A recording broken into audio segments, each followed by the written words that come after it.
Hey guys, it's Maya. Welcome back to my channel. Thank you so much for clicking on our video today. Thank you so much for all of your support here on YouTube, whether it's your first time here or if you have been watching my readings before. Thank you so much for sharing your energy with me today. Also, I do want to mention that I've been pretty sick the past couple days. I'm actually feeling a little bit better today. But honestly, I shouldn't be working today. I shouldn't be recording. I should probably be laying in bed, but I just like couldn't sit still. You know what I mean? Like, especially after a couple days of being sick and you kind of just like do nothing, I was getting a little antsy. And I feel like that's totally my Capricorn moon. I couldn't like not work, you know? So here I am. My voice is going to sound a little scruffy or a little bit funny here and there. I might be a little out of it here and there too, but I did my best, you guys. Um, I'm actually re-recording our intro, so I actually have already done all of the groups, but I ended up switching out one deck for a different deck. And I don't want to say which one because I don't want to influence anyone's decisions, but pretty much I had to like switch out an entire group, redid that group because I just wasn't happy with it. So I'm re-recording our intro today. But yeah, I am super excited to be here. Here is the breakdown of everything we're doing today. There is an extended, by the way.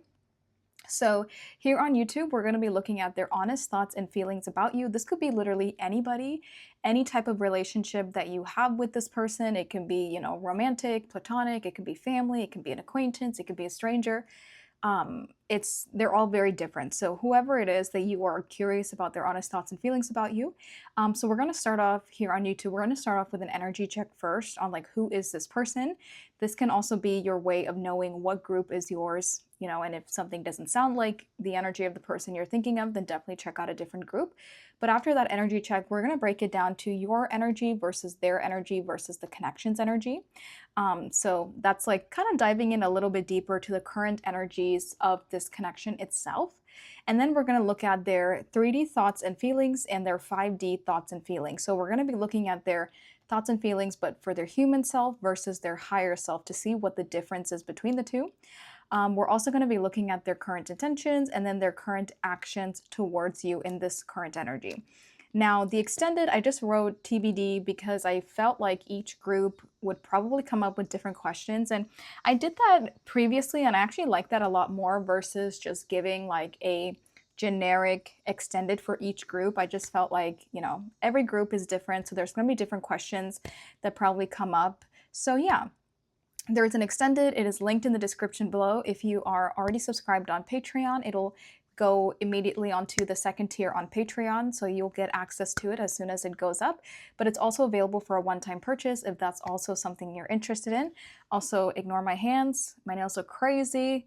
Doing my nails is like the last thing I'd probably do when I'm not feeling well. So yeah, anyway, let's get started. There are 4 groups for you guys to choose from today. Each group has a different tarot deck, a different crystal, a different card that came out. Plus, I will state the specific astrological placements for each card.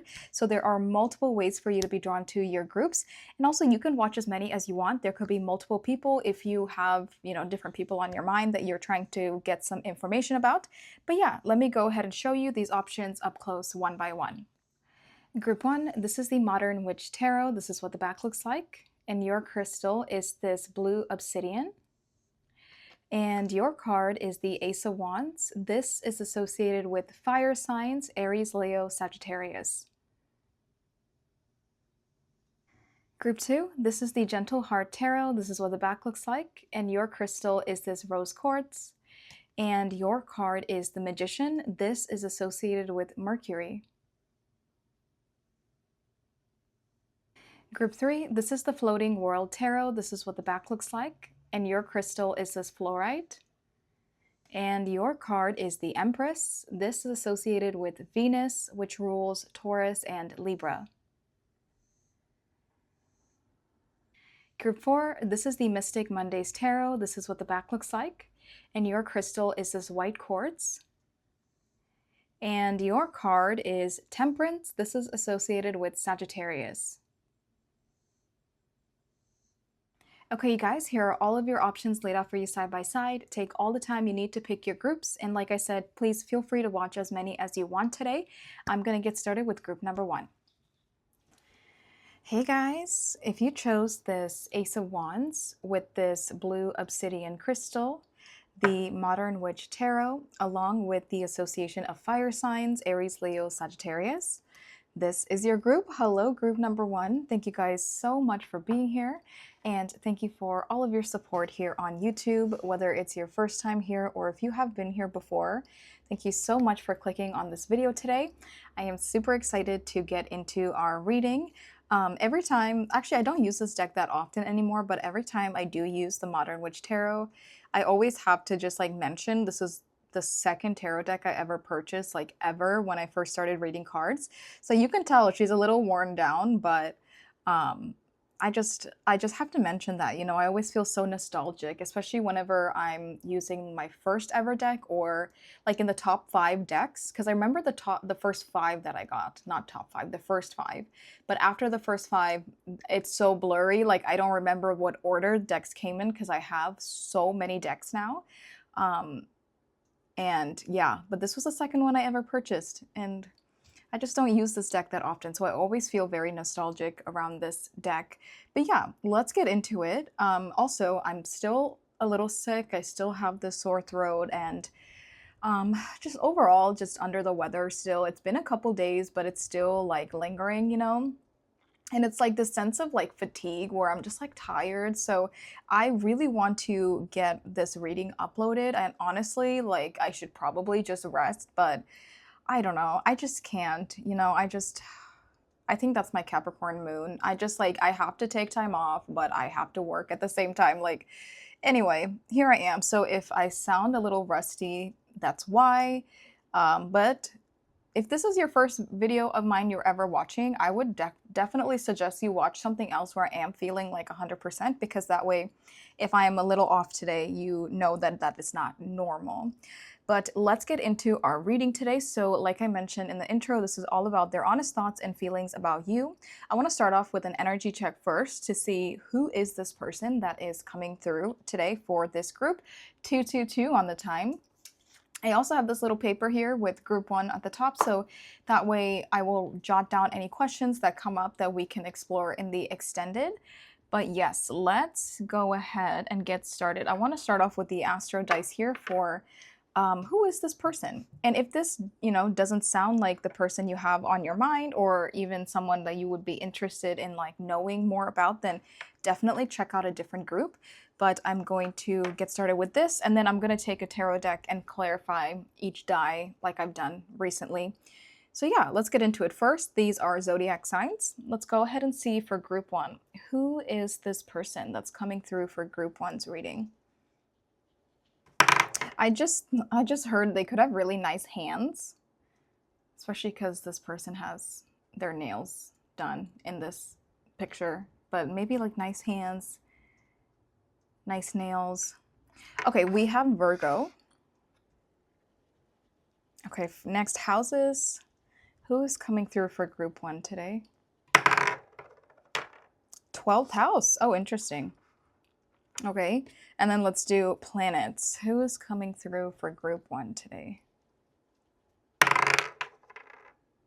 We have the North Node. Oh, interesting. Okay. Ooh, this person could like have, oh, I can't speak. They could have some kind of an awakening right now with the 12th house and with the North Node. Yeah, they're like, because the 12th house is a very subconscious energy. So it's like subconsciously they're awakening to their purpose, their destiny, or they're like awakening to some level of higher consciousness right now. That's so interesting. Let's clarify.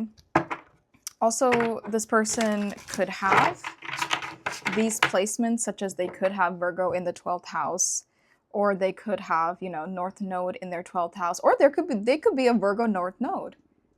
Oops, that's my tummy. Which would make them a Pisces South Node.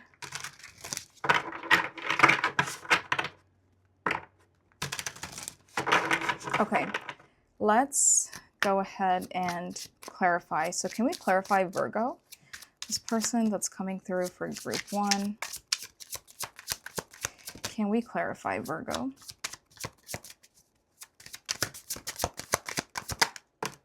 Oh, King of Cups. Oh, wow. This person has a really big heart, but this person is also very emotionally mature, emotionally stable, emotionally evolved. Maybe they recently went through some emotional evolution here with the 12th house, but wow, I think this person is very grounded with Virgo. You know, this is sixth house energy with Virgo. I think they're very grounded in their daily life. I think they're hardworking, and I think they're just very down to earth and maybe even kind of minimalistic in a way. But at the same time, I think this person has a really big heart. So they're grounded, but they're also emotionally stable. And I'm hearing like emotionally welcoming, emotionally open. Interesting. Let's clarify 12th house. This doesn't have to be a king, like it doesn't have to be a man or a masculine energy. This could be the king or queen of cups. I think I'm viewing it very gender neutral right now. Like it could really be anyone, but I'm taking the traits of the king or queen of cups, you know. Let's clarify the 12th house. Whoa, and we have a queen. That's interesting. We got 2 court cards. I feel like this is literally like they're a very strong balance between their feminine and their masculine energy. They literally are a queen or a king right now in this stage in their life. I feel like this person has evolved a lot. They've gone through a lot to get to where they are today. They're very stable right now. This is what I was saying. Like they're very grounded, very stable, possibly are very financially stable right now as well. Also, I love to see that the way the queen is looking at her coin, it feels like this person is very fixated right now on maybe their career, their stability, very fixated on working hard for themselves right now and like truly building the life that they want right now. Oh, this is interesting. Also, for some of you, this person could have had some ideas that they weren't able to manifest, especially say in career, for example. But it's like right now, whatever they had like in their mind for quite some time, they're able to actually bring it out into the 3D right now. Like something is moving from their intuition and like that subconscious 5D energy into their 3D energy. Okay, I'll take both. We have 3 of Cups and we have the Hanged Man. And the reason the cards are awkwardly like down here is because there's this glare, you know, and the glare really bothers me. Okay, so let's see. Oh, interesting. Something about this person's destiny, because the North Node is what you are meant to evolve into in this lifetime. Your South Node is what you're meant to, you know, come out of, and that is like past life energy, and you're meant to evolve out of that, heal out of that, and step into your North Node, which is more of your fated, destined path in this lifetime. This person, it feels like they have a destined path of like connecting with people or like connecting with the collective, connecting with like crowds or just like people at large. This is definitely making me think of the 3rd house, but also the 11th house. So there's something about like they're very good at communication. They're very good at talking to people, and maybe people are just naturally drawn to them. Even if this person doesn't like actively go out there to seek people or make friends or even like chase people, I think no matter where they go, people are just very gravitated towards them. But it does feel like they have something about their destined path has to do with other people, like serving other people, helping, healing other people. Something about the collective at large. Oh, but this is a really fun person. I feel like there's such a good balance of like being grounded um, and not being, you know, not being like super crazy, but at the same time, they're really fun to be around, good conversations, very lively kind of an energy. They're probably a good mix of being like introverted and extroverted. But yes, I do think they've recently had some kind of an epiphany. I would say maybe even over the last year of their life, things have really been aligning for them. They could even be in a bit of an uncomfortable energy right now because maybe it's like, you know, they're being forced to be still. They're being forced to like evolve or allow things to like evolve around them, but they want things to speed up. Like there's something about the clash between like what their soul is asking them to do right now and like but then versus what their 3D self wants to do right now. Like their soul could be like the universe is asking this person to maybe, for example, be in a bit of this hanged man energy. As we see, the hanged man energy is a bit uncomfortable. It's quite literally a person hanging upside down to receive understandings and wisdom and to gain some level of enlightenment. But in a way, I'm also getting like hermit energy as well, because I'm thinking about the number 9, and it's just, it feels like they're being forced to like surrender to something. They're being forced to be still, essentially. They're being forced, maybe even in like a cocoon kind of an energy, but they're like, you know, maybe their personality or their like their human self, you know, wants doesn't want to necessarily be in this cocoon. But there's some clash here, and I think they know, like right now there's something very destined that is evolving in their life, or I should say unfolding in this person's life right now, which is why they're in this period of rest with the hanged man. But I do think, and I think they know, like they know something is destined to unfold right now, but I think their human self gets a little bit impatient and like maybe wants to go off course a little bit, which is so valid. You know, like our human selves don't always understand what our higher selves know to be true. So I think this person, like they have a very strong connection to their higher self right now, or to this subconscious intuitive energy, to the universe right now. But then they also have a, you know, they're also human, and I think they definitely have this clash between their human self and their higher self from time to time. That's really interesting. The Queen of Pentacles is making me think of a working person and something about their career. They could really like work within the intuitive worlds, work within the 5D, work with souls, work with like something to do with energies in that sense as well.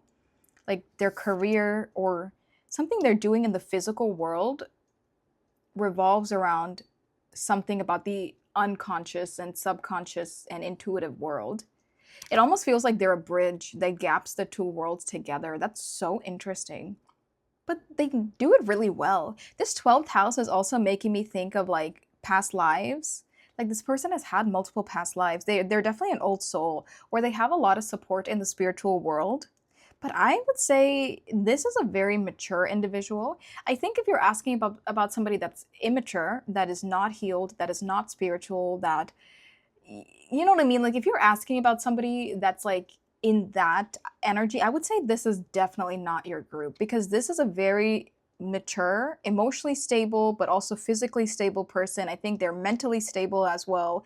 And I think they're in a bit of a, they're hardworking right now. They do something with like the collective or something intuitively, but at the same time, they're in some kind of a forced, it's coming through as like a forced hermit stage or a forced period of rest to some extent from the universe. But I mean, they're coming through as a king and a queen. So I just don't think this is like your little immature person that's running around, or like a, you know what I mean? Like, I don't know. It just doesn't feel that way. So that's honestly all I'm seeing right now. And so let's get into it. Okay, you guys, so now I have the rest of our cards out. So this is going to show your current energy in this connection. This is their current energy in this connection. And then this is the energy of the connection itself between the two of you. So let's dive right into this. And again, if this doesn't really resonate with you, definitely check out a different group. But yes, so, okay. Let's get into it. I want to start off with your energy, your current energy in this connection. You actually got 2 cards from this Astro deck, so I will take both of them. So let's see. We have Taurus. Let me move this over a little bit. Okay, we have Taurus. And then we have the 8th house. Oh, interesting. This definitely shook you up a little bit. This connection totally like came into your life. Oh, that's interesting, because Taurus is very predictable, it's very stable, and it's very set in stone for the long term. And Taurus is very slow to move. I mean, it's like the slowest sign possible. So I feel like with the 8th house here being Scorpio, Pluto, death and rebirth energy, it just feels like something in this situation, this connection or this person somehow shook you up. Like you weren't expecting it. Because with Taurus, you were kind of doing the same things on a regular basis, right? Like it's very predictable every day. you know, you were kind of doing the same things every day, and you even like had an idea of what your life would be like down the road. Like say you were very much like planning long term, and you were like, yep, like this is my life and this is going to be what I'm predicting for the next 5 years, and like I'm not planning on changing anything. And then suddenly this person just swooped in and totally almost like caused a major destruction. Like I'm seeing tower moment, I'm seeing death and rebirth, I'm seeing like, you know what I mean? And you were not expecting it. You were very blindsided by this person coming into your life. Let's see. Oh my gosh. Whoa. Whoa. Okay, I don't mean to react like that, but this is a very strong indication. 222 on my time again. Didn't I say that earlier for this group? Or maybe I'm tweaking and I imagined 222, but we have the Two of Water, which is the Two of Cups, and we have partnership, commitment, reconciliation, and this is literally like a soulmate card. Okay, so this gives a very strong feeling that something here is romantic from you to them. You know, we'll have to see what is their current energy in this connection, but your current energy is 100% feeling very romantic. I just feel like you wouldn't be like a sibling in this with this image. You know, I think in other Two of Cups cards, I don't know where to put this. In the other Two of Cups cards, when it's not this kind of an image, I think we could totally say, well, there's a very strong soul bond here. But this, and like it doesn't have to be romantic, right? But this just feels very romantic.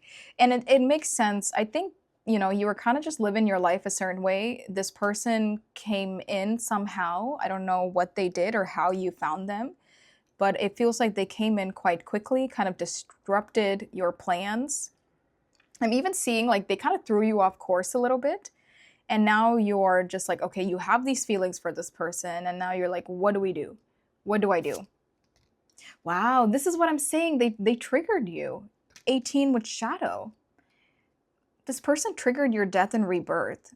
They like opened your eyes up to the truth about yourself. They showed you your shadow side, but they also showed you the light. And I'm also hearing like you can't go back to who you were before this person came into your life. You know what I mean? Like when you see the truth of something, for example, say they showed you a different way of life, a different path, a different whatever, and it's like you can never go back to like a naive version of yourself, or like you can't go back to the you that was in the dark once you've seen the light. But they've really triggered some deep transformation within you. They could have literally triggered shadow work like this card suggests. The number 18 could be significant, but whatever they triggered, whatever death and rebirth has come up, you were not expecting it. Like, this is why it feels so sudden to me, this energy. But with this, it's like, it's almost like you can't deny it. Maybe you're trying to deny it, trying to like ignore the situation. I guess it doesn't have to be romantic, you guys. Maybe for those of you, if you feel like this is a romantic situation like this image is, take that. But I can definitely see this as like a friend that really comes in and shakes you up and you like makes you have a death and rebirth, and it's not a romantic situation. I think that's fine too. Okay, so then let's see what is their current energy in this connection. Jupiter. Wow. Oh my gosh. Oh, I love it. Oh, this person's a baddie. Okay, okay. You know, we have the Queen of Earth out here twice now, so this could definitely be, you know, we're leaning a little bit more towards feminine now, towards a queen to have this out here twice, but it does feel like, oh my gosh, this is a really cool person. It feels like they are really expanding right now in their career and in their success. Whatever it is they're doing right now, I mean, they're getting that bag. I mean, quite literally, she's holding a bag with a gold coin on it. So I think this person is finding a lot of success right now, specifically in career and in finances. Their career is growing very strongly. I think this person is very happy in their life right now. And I think they have big goals, big dreams. They got their eye on the future. They have a very strong vision on where they're going from here. It also feels like nothing is going to get in their way. For some of you, this could be an ex because it does say reconciliation on this card. So this could be someone you're in separation with or someone you're not actively speaking to right now. For some of you, this could be someone you knew before this person reached this level of success and you're watching them become successful from a distance. Oh, wow. Wow, you both got 2 major arcana, which actually doesn't happen that often using this deck. We have the number 11. 11 could be significant. Also, 11 is making me think of November for this person. And then we have balance. So this gives magician with all the tools in front of them, but the 11 is also, balance is justice. So Libra energy could also be significant here. Oh, I really like this person's energy, group 1. They're incredibly stable. Holy cow. I don't know if I've seen such a stable energy in quite some time. They're incredibly stable, incredibly balanced. They have whatever this life that they're creating for themselves, even the success that they are achieving, they did this for themselves. They built this by their own hands.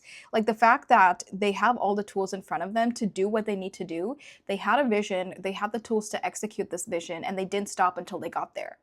You know, and that's what I think that's why this person, that's why there's a lot of gratitude, but there's also a lot of confidence, because it's not like this success just fell into their lap. Like they're literally standing here with their hip, with a hand on their hip, giving a little attitude, not in a bad way, but just in like a confident energy of like, yeah, like I did this. Like, thank you. Thank you for recognizing me. Thank you for supporting me, appreciating me, but I did this. I built this brick by brick with my own hands. So there's a level of like confidence that I really like about this person too. And that's why it feels like nobody can take this away from them. It almost feels like this life they're creating is like their baby, and they like birthed this life that they are living for themselves. I could definitely see you being intimidated by this person, you know, feeling like they could be out of your league, or just feeling like intimidated because, you know, they're doing all these amazing things. They're so like, they're so put together. They're so grounded, and they're so independent as well. But I also do think, you know, we have the King of Cups. I do think this person does have a big heart on top of being successful and independent. And I also think they're really fun. You know, I think we still go back to this 3 of Cups energy of like they're a really good friend. They really take care of their loved ones. And yeah, it's really nice. So I can definitely see you being a little bit intimidated by this person. But I do think this person triggered a spiritual awakening within you, triggered shadow work, triggered this 8th house death and rebirth within you. And you could feel a very strong connection to this person, whether it's romantic or platonic. You could definitely feel like there is like a soul connection, a soulmate connection. Maybe you're from the same soul family, you know, something like that. But I think you're intimidated because, especially if you're just getting started on your spiritual awakening and they seem pretty advanced in their own evolution, I can also see where you feel like maybe things don't align that well for you or for this connection. Wow, they're thriving. I do like this energy a lot. So then let's see, what is the energy of the connection itself between the two of you? We have the 8 of Pentacles. This is Virgo. So we have Virgo out here twice. Wow, and then we have Judgment. There's something undeniable. Okay. Excuse me. I'm getting stuffy. Excuse me. Okay, this feels like whatever this connection is between the two of you, for one, with Judgment, it is undeniable. You can't, you can't deny it. You can't like resist it or run away from it or try to suppress it. Maybe you are to some extent, but I think both of you know there is something much larger, especially something much, it's larger in a spiritual and energetic sense, especially because you both have major arcana coming out here. It's just like, it's not like a casual thing. It's not a casual friendship. It's not a casual fling. It's not a casual relationship. It's not surface level. Like 1111 on my time. This is something that is meant to be deep. Like it's meant to be, I'm hearing dug deep. You're meant to dig deep. And I think both of you, no matter what this relationship is, or this connection is, no matter where and what stage it is, like whether you just met them, whether you know them really well, whether you're in separation, it just feels like both of you recognize there's something much deeper in a spiritual sense, and it's undeniable. You can't run away from it. It's almost like you're living with it. It's almost like you're actively having to just accept that energetically there is some bond here. I also think that both of you both make each other want to be better. Even if this person doesn't admit it to you, even if, they're so successful and doing all these great things in their life, I think deep down they are motivated by you somehow. And I think you are definitely motivated by them. And we can see that, right? Like, especially when one person is quite successful and is doing all these great things, it would definitely motivate you, not only in your own inner work, but also in your external world, such as this Eight of Pentacles. But I would say they also feel like you motivate them to work harder in their external world as well. But I do think the connection itself between the two of you, it's again in some kind of a period of rest. It's like there's not much happening in the 3D, because this feels like both of you are working on your own things.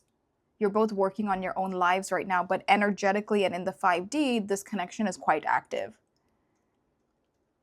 And it's interesting, this key word here. I normally don't like to read keywords, but this one says a new phase, which is interesting because I was just saying for some of you, I just saw 1313, which is the death card, which is death and rebirth. But I was about to say, for some of you, you could be in a separation, or it's like a version of your connection ended and like a new version is starting with a new phase. And I saw the death card number, so that's really interesting too.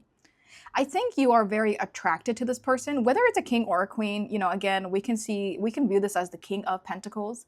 I think you're very physically attracted to them. I was sensing that with the hands on here as well. Like, there's something about their skin that you really like, and which sounds so weird, but it's like maybe they have soft skin, or they have like a beautiful complexion. Or I also think in a broader sense, you're very physically attracted to this person. Even this person has like abs, six-pack, like this body on this card looks like they are like fit. And even this looks like a very well put together physical appearance on a person. Oh, I feel like this person's exactly your type. That's interesting, right? Because we have two very different body types here. And that's why I was thinking, oh, but it's like exactly what you like, exactly what you want. I think you're very physically attracted to this person. So I think it adds a whole other layer. Like, I think there's this level of intimidation. There's this level of, oh, this person triggered me. This person is causing me to heal. I'm going through a major death and rebirth. But at the same time, I'm so physically attracted to them. I think there's so much chemistry, especially from you to them, that I just think it's like so funny, because it could really be overwhelming when it's just like building and building. Interesting. And it's interesting here, this person has their hand on this person's face, and here it's like two people, even though it's like the same person, but to their light and their dark side, but they're also like coming together with their hands. So something about the hands, and even this is the hand. So something about hands. And even in this, their hands are open. I'm sensing that. Okay. All right. This is what I'm seeing here. Okay, you guys. So now let's get into the thoughts and feelings. So we're going to look at this person's human... Whoa. Okay, wait a second. A card just fell into my lap as I was trying to shuffle this deck. I say we look at it. Maybe we don't keep it out. We'll see what it is. Knight of Pentacles. And as this fell into my lap, what I was saying out loud was their human thoughts and feelings. This person definitely wants to pursue something with you, but something is quite slow. I also think this is not the type of person to chase you. I think if this person made it known to you, whether they want to be your friend, they want to be in your life, they want to be in a romantic relationship with you, whatever it is, they wouldn't chase you. I think they would make it known, or they would say what they have to say like once, but I don't think they would come at you multiple times. They wouldn't chase. They wouldn't blow up your phones. Like, there's something slow. And I love that in this image, the horse and the person is still.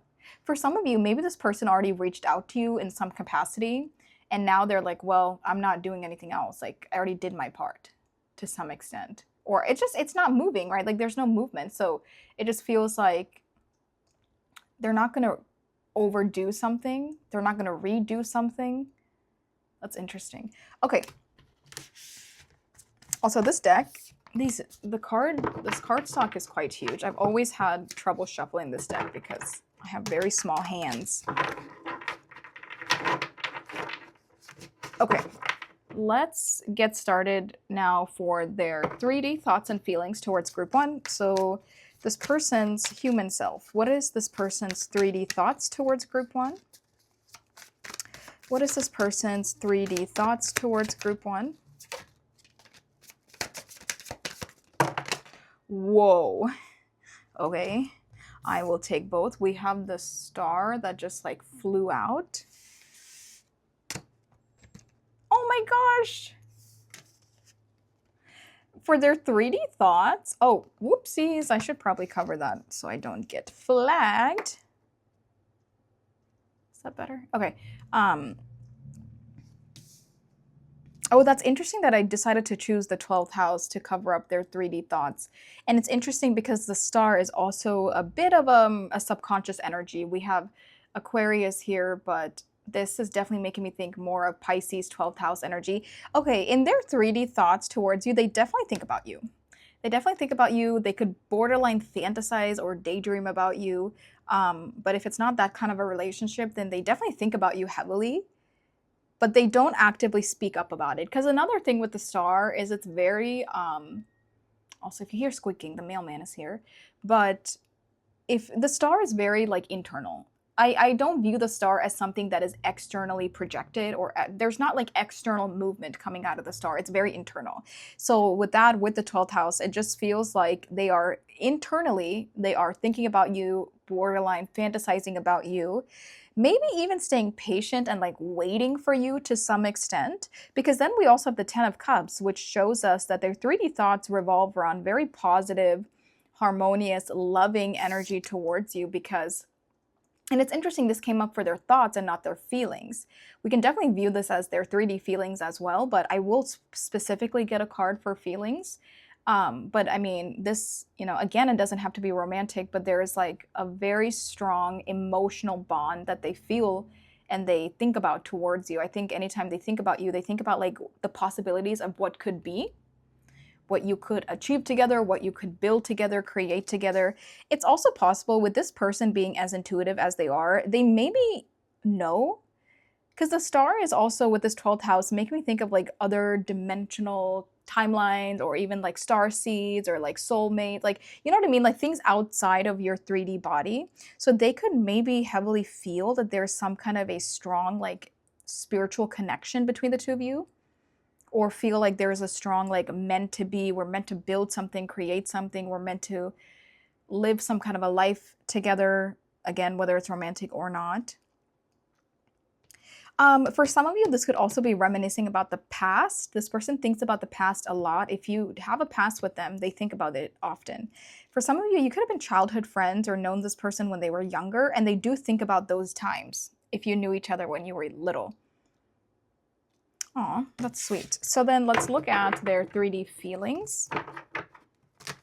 Oh yeah, and this is very internalized. Like, they don't speak about this. They might not speak about this to anybody, like ever. You know, I think they're very private about this, or at least the extent of like their desires and their fantasies and their feelings towards you. I don't think they speak about this to anyone.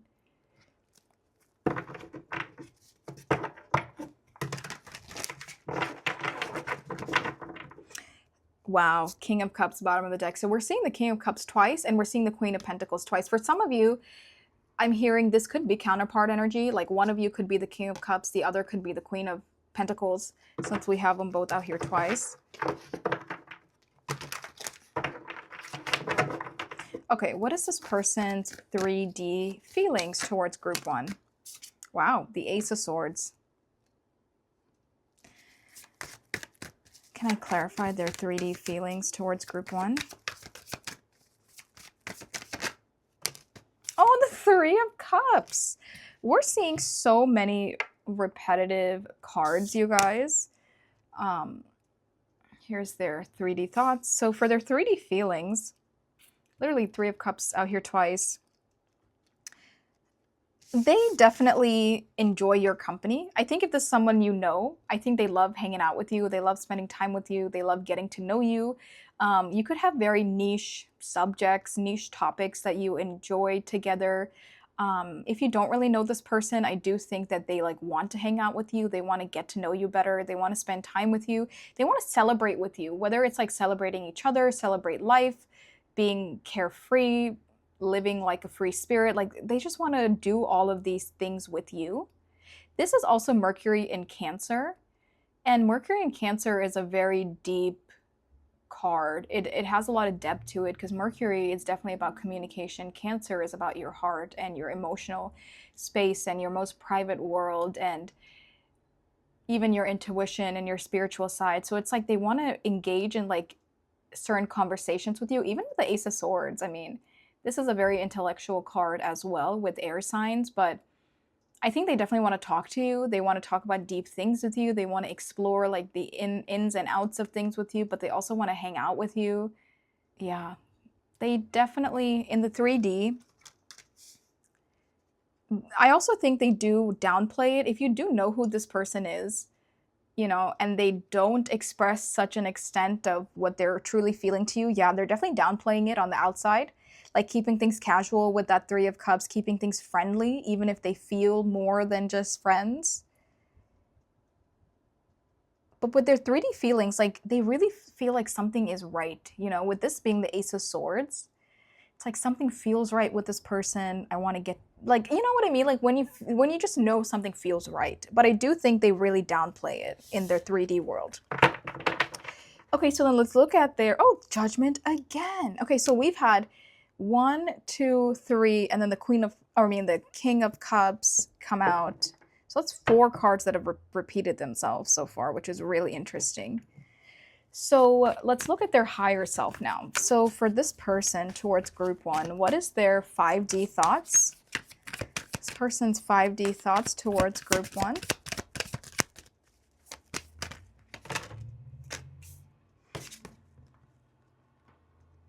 We have the 9 of Wands, 8 of Cups, dang, Queen of Cups. And then we have the Queen of Pentacles again. That's the 3rd time we're seeing this card. She's definitely winning. In this tally of how many cards are we seeing over and over again, the Queen of Pentacles is definitely winning the competition. Okay, this is a really interesting setting or combo here. Queen of Cups, 9 of Wands, 8 of Cups. When I essentially saw this feels like somebody who is getting a little bit frustrated in the 5D. They're very back and forth, and they could have like been waiting for something here for quite some time. Like, you know, their soul in the 5D, like they're energetically, spiritually, they've kind of been hanging on, kind of been waiting. But it's getting a little bit uncomfortable. Maybe something is taking too long here, and they're really contemplating, okay, is it time to leave? Is it time to walk away? They're questioning, will anything ever come out of this? For some reason, in the 5D, they're really questioning it. And I also think this person doesn't like to stay in one place too long, or they don't like to be hung up on something for too long. They like to be on the move or constantly evolving. So say if something here between the two of you has been stagnant for quite some time. Oh wow, the way I covered this up, we only see 5 wands, which also talks about internal conflict here, maybe even mental conflict about you. So it's like for them, they're just like, yeah, like, is it not? Will it happen? Will it not? I think they really go back and forth. And I think energetically, they're in a position of maybe walking away soon because they just are not fulfilled with the lack of movement or with just something, the way something is happening. It's, you know, they're not happy with it. And their soul is kind of over it or a little tired of it. But then we see the Queen of Cups, which I feel like totally contradicts this energy, because the Queen of Cups is patient and she's loving. And I do think this person's in their 5D thoughts, they really do care. It's interesting. I think their human self wants to walk away. I think they butt heads again with their human self versus their higher self. And we mentioned that in the very beginning. I feel like it's their human self that feels like they're lacking patience, they're running out of time, they don't want to be here, they don't want to, it's unfulfilling. But I think their higher self is trying to be more patient with the scenario. That's interesting. Okay, what is this person's 5D feelings towards group 1? Wow, the High Priestess. Yeah, I feel like the Queen of Cups and the High Priestess is like their 5D energy, because I feel like they just know. Like they just have such a strong intuitive knowing about something here energetically between the two of you. But their human self is over it, is over waiting. They don't want to wait, or they're annoyed by it to some extent, or disheartened to some extent. But yeah, for their 5D thoughts and feelings, I mean, they definitely know the truth of the unseen, or their soul does at least. Aw, Ace of Pentacles. You have 2 aces coming out for them, and technically your intro card was also an ace. Oh, my tummy. Okay. Yeah, this is interesting.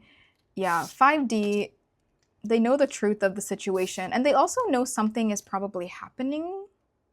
Like with this Ace of Pentacles, like they know something, it will manifest.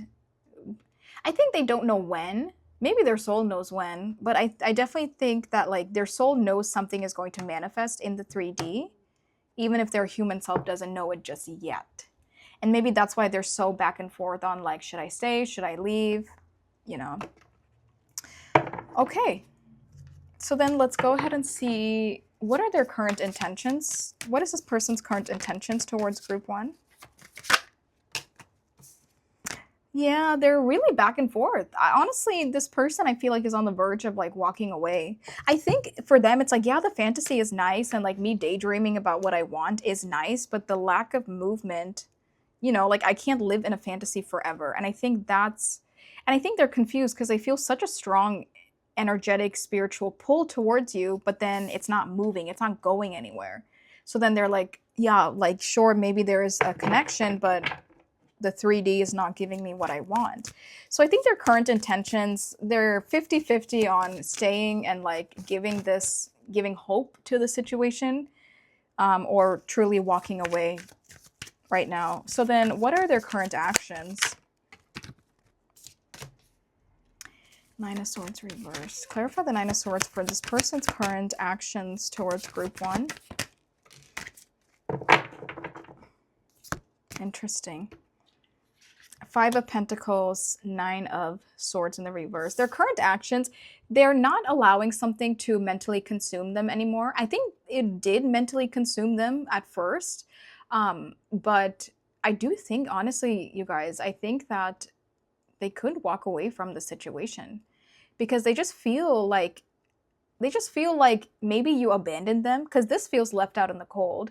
Maybe they feel like you abandoned them, you ghosted them, you didn't react or respond to them, or it's like because something's not progressing, you know, it did bother them at one point in time, and now they're like, well, I can't allow this to consume me forever.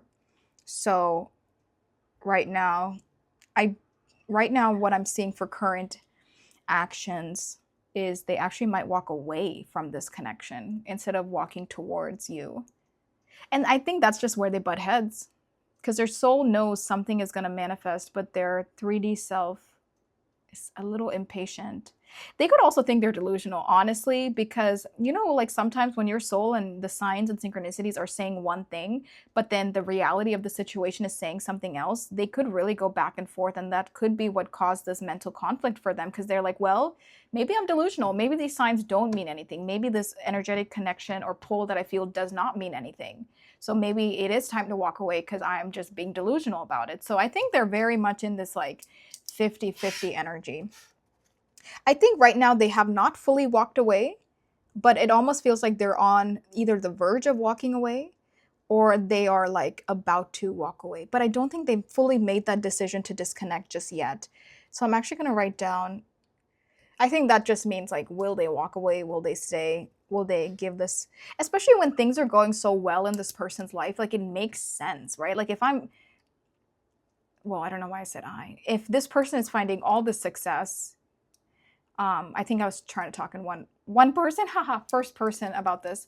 Like, if they're finding all the success, they're finding all this happiness, if their career is blowing up, their life is evolving, and all these things are evolving, right? Like, why would they stay around for something, even energetically and emotionally, when it's not giving them what they want, especially when their life is calling them to different places, you know? Yeah, I'm gonna ask, will they have hope or walk away?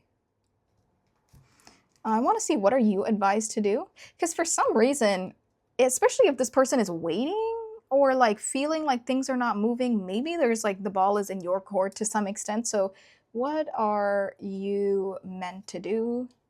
And we also established this person doesn't chase. So, yeah, that makes sense, you know, like if they're kind of over it. What would they say right now? And, I think so far this is what I have. Will they have hope or walk away? What are you meant to do? What is the potential here between the two of you? What would they say right now to you if they could say anything to you? I think there's like one or two questions that I thought about earlier. I'm gonna take a second to write it down because they kind of slipped my mind, but I'm gonna try to remember. But this is what I'm seeing here. So now we're gonna go into the extended. If this is where I'm leaving you off, that is totally fine. Thank you so much for joining me here. And thank you for all of your support here on YouTube. If you want to join me on the extended, it is linked in the description below. If you're on Patreon on the second tier, you'll automatically get access to this extended. So it's available as a subscription, or it's also available as a one-time purchase. But yeah. Also, you can book a reading with me if you're interested. Go ahead and email me. It's in the description below. But thank you so much for being here. Take good care of yourself, and either I'll see you next time or I'll see you in the extended. Bye. Hey guys, if you chose this Magician card with the Gentle Heart Tarot, along with this Rose Quartz Crystal, and the Zodiac Association of Mercury, this is your group. Hello, group number 2. Thank you guys so much for being here. And thank you for all of your support here on YouTube. Whether it's your first time here or if you have watched my readings before, thank you so much for clicking on this today. I do want to say I have a bit of a sore throat. I've been a little sick the past few days. I'm feeling a little bit better today, which is why I wanted to get started on our readings for this specific video, because I want this to go up sooner than later, but I kind of had to take a couple days off, and I'm still kind of like rusty. Like, I just don't sound as normal as I don't sound normal. That's what I'm trying to say. And if you can notice that, that's why, but hopefully it's not too annoying, and hopefully I can actually talk without feeling uncomfortable. That's like the worst thing, because it's like, even if you can't hear it, it's like it's uncomfortable in my throat to like talk when you have a sore throat, or like you feel like there's that frog in your throat. But yeah. Anyway, let's get into our reading today. This Rose Quartz, I just got this literally the other day, and it just reminded me of a guitar pick, like the first time I saw it. So that could be significant for somebody. Just a guitar pick or like some kind of a triangle situation. But I really liked the shape of this. So yeah, something like that shape could be significant. So let's get into it and let's get started with the reading. I have our notebook here. That way I can write down anything for our extended. The Magician, especially in this one, this person looks like they're dancing, doesn't it? So maybe this is somebody that's creative, they're artistic, maybe they're a musician, a dancer, some kind of an artist. But yeah, I'm not really getting too much off of this card. This could be somebody you really admire. Or this could be somebody you're really drawn to, like very attracted to them or drawn to them in some way.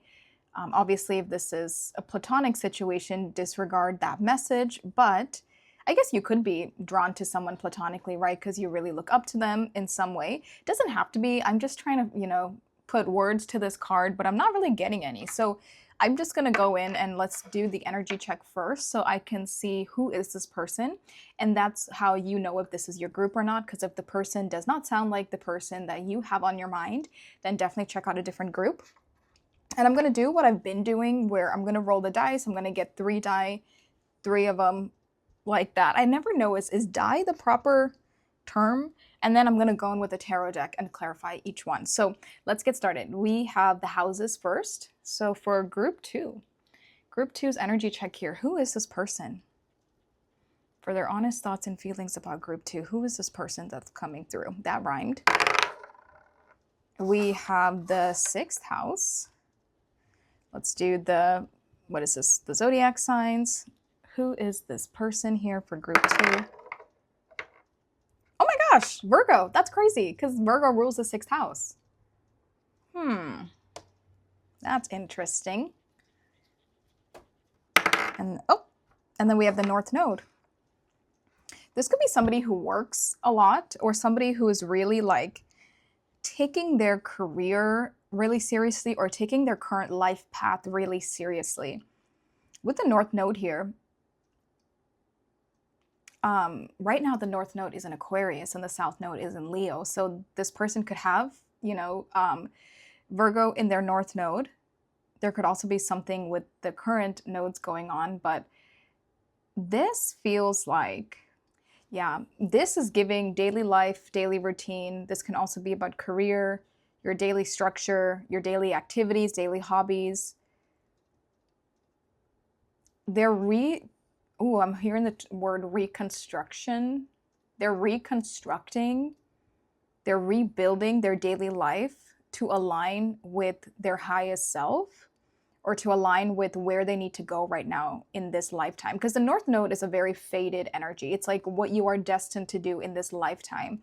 And this person could have recently discovered what they're destined to do, or like the destined path they need to be on, and they're like rearranging things to get onto this destined path.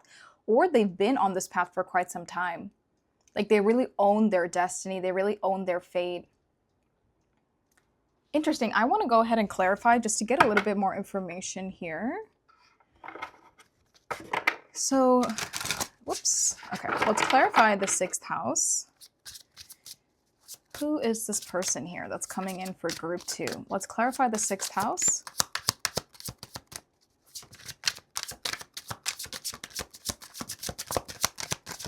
The 6th house can also be quite mundane. It can be kind of boring. Ooh, okay, that makes sense, because the 6th house is very repetitive. You're kind of just doing the same thing over and over again. You're in some kind of a daily routine, and it's probably getting a little bit boring. I think this person recently had some kind of a wake-up call about like, this is what I want to do. This is the path that I want to be on. And with the Page of Wands, this feels new. It feels fresh. It feels exciting. And it feels like somebody trying to break out of this mundane everyday routine and like add some excitement to their life, or even totally, like I said, redirect to a different path altogether. Clarify Virgo, please.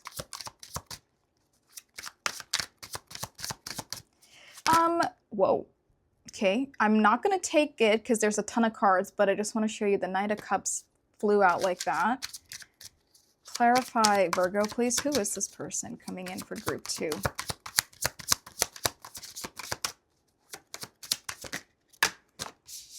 Oh my God, again, 3. I don't know if I'll take all of them. We're getting cards and 3s and 4s. Clarify Virgo, please. Oh my gosh, cards and 3s again. I just want one card, please.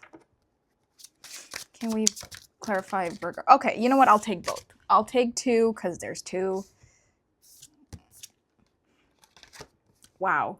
Judgment and the Chariot. And it's also so oh no, that glare. All right, I'm keeping the cards down here. I knew there was going to be a glare for this deck, but I really wanted to use this deck. Okay. They're coming down. Yeah, Judgment with the Chariot and the North Node, they've had some kind of a wake-up call recently. And it's feeling like to get their life back on track in some way, to come out of some kind of a mundane, everyday routine energy and to really change it up somehow, and to like do something more exciting, do something that's a bit more aligned to them. Now, this person, they could be young, but I'm sensing this is like somebody who could be like older, but they are starting over in some sense. So it doesn't necessarily have to be that they are young or younger than you. It just feels like a new chapter in their life. And they're kind of like a beginner in this chapter. So that's what I feel like with this. But for some of you, this person could be young in some way. And the fact that we had so many cards exploding when I'm trying to clarify Virgo, and then we have 2 major arcana, I think this is like a very pivotal change in this person's life. They're realizing like, hey, I have to change something in my everyday life and my daily routine because it's just not aligned with me anymore. Somebody that's just kind of doing the same things over and over and over again, and one day they kind of just wake up and they're like, I'm done. Like, I'm not doing that anymore. And I'm going to create the change that I want. Because for some reason, it feels like whatever the situation they were dealing with, that situation wasn't going to change. It was still going to be the regular, say, for example, there's regular 9 to 5. They wake up, they go to work, they come home, they go to bed. They do it all over again the next day. And that situation itself was not going to change. So this person realized, I have to change like the entire dynamic, or I have to walk away from it completely to do something else because the situation itself is not changing. And even with the Chariot here, they could have moved recently. They could have just like packed up and relocated, or it doesn't, I guess they could still be in the same place, but pursuing new things.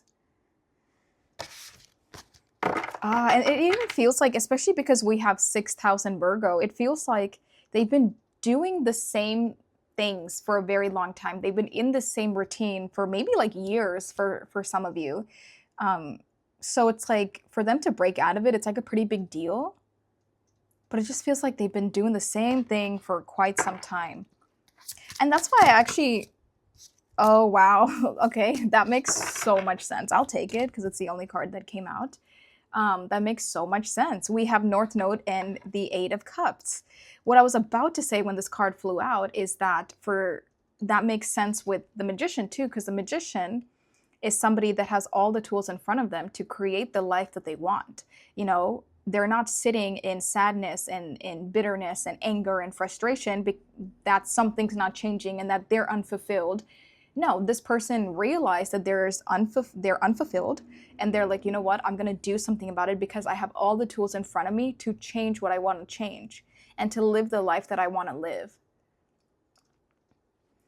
And I love to see that we have the 8 of Cups. The 8 of Cups literally talks about walking away from something that's no longer fulfilling you. You know, these cups are empty. And that's, again, that same message of they could have been living this repetitive lifestyle for quite some time. And now they're realizing it's never fulfilled me. Or maybe it did, but it's not fulfilling me anymore. And it's time for me to walk away because there's nothing left for me here. There's no growth. 11-11 on the time. And the North Node is their destined path in this lifetime. So it's like they're walking away from whatever is not serving them anymore because they had some kind of a recent wake-up call or realization that they have to be on a different path in order to find fulfillment.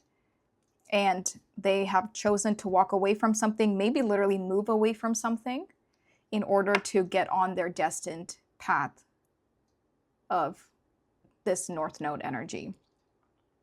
So that's why it does feel like they're not necessarily young. I feel the need to say that. It's like they're not young. They're just starting a new chapter. This person has lived quite a life up until now. So I could say this person is maybe like in their late 20s, maybe in their 30s at a minimum. And I think, yeah, because I'm sensing maybe even like 30s or 40s. Like this is like an older person. I'm not necessarily getting like a masculine or a feminine energy, so I think this could really be anyone. But yeah, I like this. It's fun. And I feel like it took a lot of courage for them to step into this new chapter in their life. It's interesting because at one point in time, they could have even assumed that like, this is the life that was given to me. You know, this is the life, these are the cards that were dealt and I just have to live with it. I just have to, like, this is it, right? Like, because this does feel like at some point they didn't think they could change their life. They didn't realize that they had control over their life until recently. And that's what's caused them to have that breakaway, is kind of how it's coming through. So that's what I am seeing here. I'm going to move these aside. So if this resonates with you and this sounds like the person you are interested in or you want to hear from them and, you know, their thoughts and feelings towards you, then definitely stick around. I'm going to go ahead and grab the energy check for the next set for the you versus them versus the connection. So I'll be right back. But if this does not sound like you, definitely check out a different group. Okay, guys, there's a lot of cards going on. I do want to say, as I was getting these cards, a few messages came through. I do feel like you don't know this person that well, group two. I feel like, for example, say this is like someone new that has like caught your attention recently. Like maybe they're new to work, you know, like maybe you guys work together or you go to school together or you're in the same neighborhood or you live in the same building, or there's something where it's like you recently got to know of them, but you don't know them that well. Or this could be somebody that like you were acquaintances with and then they ended up like leaving, you know, and you still didn't know them that well, but you can't stop thinking about them. Like there's something here where group two wants to know a little bit more about this person. And it feels like you don't know this person that well. Now, either they just entered your life, which is them, you know, starting this new chapter and they happen to be where you are, or it's like they just left your life because you were a part of like what this older situation was, but you are like thinking about them or you feel like they're thinking about you or something. But I just feel like you don't know them that well. Okay, let's get into it. There's a lot of cards. I'm actually going to move as much as I can. I want to start off with your energy. So this is your current energy. This could be your energy within the connection. This could also be your energy just in general in life, you know. So we'll look at this first. We'll look at their energy next, and then this is the energy of the connection itself between the two of you.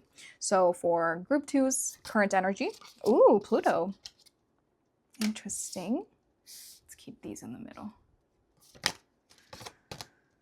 Five of Earth, lack, worry, assistance. This is the Five of Pentacles. Wow, and then we have authority with the number 4. This is like the Emperor. Okay, is that better? Yeah, I think that's better. Okay, this is your energy. I want to look at their energy really quick too. So let's go ahead and just lay these out. I'm just going to keep these right here so we know they're still there. Cancer. Oh my God, you both have fives. 5 of Air. This is the 5 of Swords. Mistakes, melodrama, reassessment. Didn't I say... No, I said reconstruction. I don't know what I said earlier. Yeah, okay. And then, oh, this goes down here. And then we have spiritual strength. Okay, I kind of want to start with this person's current energy. They took a major leap of faith recently to do what they're doing. I think that like it wasn't easy for them to break away from whatever, you know, they broke away from. I guess for some of you, maybe you do have history with them. Because the fact that you both have 5s, maybe it is like you were in communication or you did have some kind of a connection with this person, whether it was romantic or platonic. And there's distance between the two of you now, since you both have 5s. But it doesn't have to be. It could also be that you just happen to be, you know, in very similar stages in life. The trash truck is here. You happen to be in the very similar stage in life. But for them, it feels like they recently took a major leap of faith. This feels like the Hermit card. And it wasn't easy for them to detach from what they were doing. But I think intuitively they knew they had to go and change their life or change their lifestyle, their routine. Even if like the physical world didn't match up with it just yet, they knew that they had to like listen to that intuition and go do what it's calling them to do.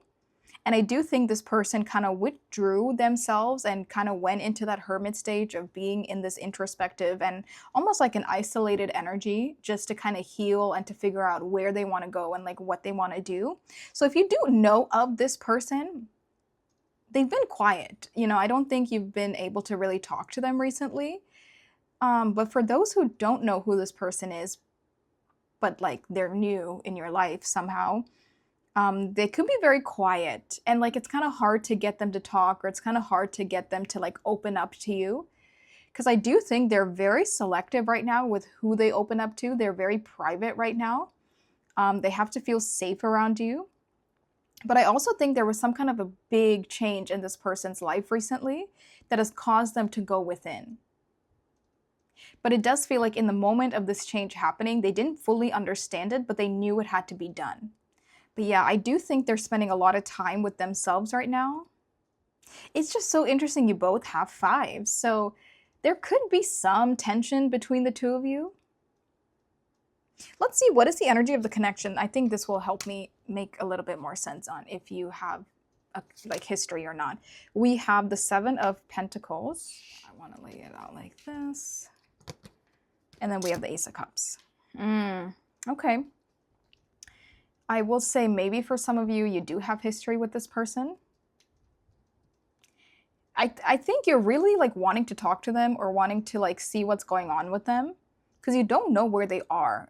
If you do know of them, they're not opening up to you. They're not really saying much to you. And I think you've kind of had to figure things out on your own or kind of just put the pieces together on your own. Maybe this person like left without even saying anything to you, group two, because there almost feels to be some unresolved business for some of you between the two of you. Whoa, this is interesting because the more I sit with this, it almost feels like they're not like how do I say that? Again, this doesn't have to resonate for everyone, but this is getting really specific here. But this feels like they believe to be right in something they did. They could even be like blocking you out or like not giving you answers because it feels like you are the one that has to like figure something out. You were left with breadcrumbs. You were not left with a lot of information. But it's for some reason they don't feel the need to explain themselves because they feel like they were right in some kind of a situation. There definitely, if you have history with them, there definitely seems to be some friction between the two of you. And for some of you, maybe this person even like ghosted you to some extent or like really did not give you an explanation to like why something happened the way it did. And I think the more they go into this introspective energy, they're realizing that they could have handled something a little bit better, but for some reason their pride and their ego is getting in the way. Even though they're having some spiritual awakening, their pride is getting in the way to where they don't want to admit that they were wrong, or they don't want to admit to you that they went about something in a certain way. But I do think it's weighing on them. I think the longer they have some wake-up call and the longer they sit with their own energy, there does seem to be some level of like a regret of how they handled something. But for some reason, they're not fully coming out and sharing this with you. Yeah, that's going to be one of my questions I want to ask for your extended is like, will they... Actually, you know what? Let's see, never mind. And for your energy, you're going through a major transformation, like a major death and rebirth here, because I think this happened to you. You know, I think it happened to you. I think maybe you were even caught off guard a little bit. But I also think you really tried to make something work. I think that you did your best to have some kind of a connection with this person or have some kind of a relationship or try to fix things and like heal things. Like you tried to make something work, but it feels like this person felt like there was nothing to work on or there was nothing to fix and they essentially just walked away from it completely. But, and maybe that's true. Maybe it's like, you know, this thing was too far gone. It was totally dead and like they realized the situation was dead and there's no like bringing it back to life. But you felt like maybe I can bring it back to life. Because I feel like the way you guys approached the connection here is what is very different. I think you wanted to make it work. You wanted to like bring something back to life. But I think they kind of realize that they don't want, I don't know, something like that. Because it feels like you tried to make something work, but they walked away from it. Okay, I have my first question. I want to see, what would this person say to you right now if they didn't have this pride? Because I think that's like the main thing that's getting in their way right now is this pride. Yeah, and it feels like whatever happened in this situation caused you to have a major wake-up call and a major transformation, a major death and rebirth with Pluto here, Pluto's 8th house energy. And it caused you to find your own strength. And it caused you to like stand on your own 2 feet. Because I think at one point you were very dependent on this person.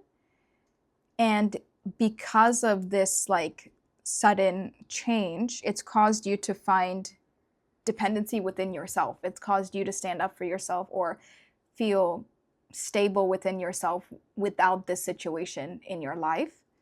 So that's nice because it does feel like you're both in a way healing. I feel like you're doing more like physical healing and like finding your stability and your inner strength. And I think this person is going through some like spiritual evolution here.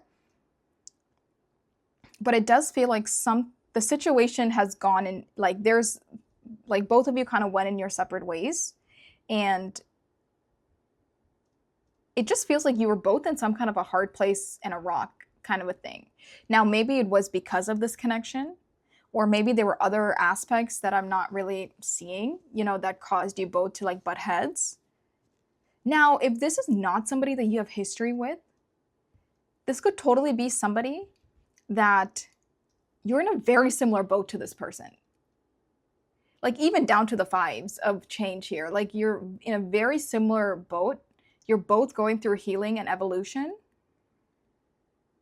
And you somehow happen to cross paths. I think there's 2 very distinctive energies here. There's one set of people, Group A, I'm going to call you. Group A is people that have history with this person, and you're in some level of a separation. And then Group B is you're meeting this person, or your paths are crossing, like life is kind of bringing you to the same place, and you're both going through very similar wake-up calls and very similar healings. Because it does feel like for both of your current energies, whatever it was that you were like dealing with or doing, it just wasn't working out. So yeah, it could be that you're in 2 very similar energies, but you don't have history with this person. Because the energy between the 2 of you, for both Group A and B, it feels like both of you are currently working on your own lives and your own foundation, your own stability, your own independence. Like you're focusing on you, but there is this like almost like this little bit of love in your heart for the other person. There's like some very genuine compassion. Maybe love is too strong of a word, but there is, especially if it's Group B and you don't have history with them, it's like you're very drawn to them. You're very like open-minded towards them. You want to kind of know them or get to know them, but there is this like compassion that you sense. It's like coming from your heart, from you to this person. And I think they feel the same way. And especially for Group B, it could be that like you guys, you know, just realize you're both going through very similar things, or like your energies really align. But for Group A, you know, even if you guys are focusing on your own lives, I think you both still care about each other. You both still, I don't know if you would have feelings for each other, but I think you still care about each other. Because there's mutual emotions here for both of you. This is really interesting. There's like way too much going on. So let me set these aside. If this kind of sounds like you and kind of like what's going on here, we're gonna get into the rest of the reading now. This could even be like family members. You know, this could definitely be a platonic situation as well. Because I'm not strictly getting romantic. I think this could really go in any different ways.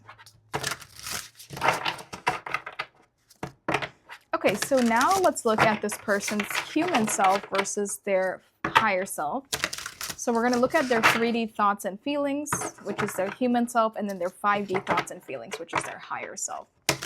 So first, let's start with their human thoughts, their 3D thoughts and feelings towards Group 2. Let's see, this person's 3D thoughts and feelings towards Group 2.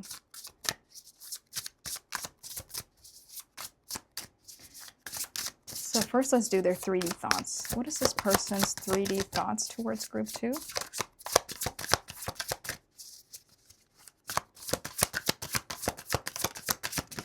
Whoa. Okay, 4 of Swords. This, again, feels like for those of you that had history and now you're in some separation. Because this is a period of rest. Okay. Now that I'm sitting with this, maybe it's more of you that are part of Group A than Group B. And then their 3D feelings towards Group 2. This person's 3D feelings towards Group 2. Yeah, something feels like it was turbulent, you guys. Feels like the situation between the two of you was turbulent.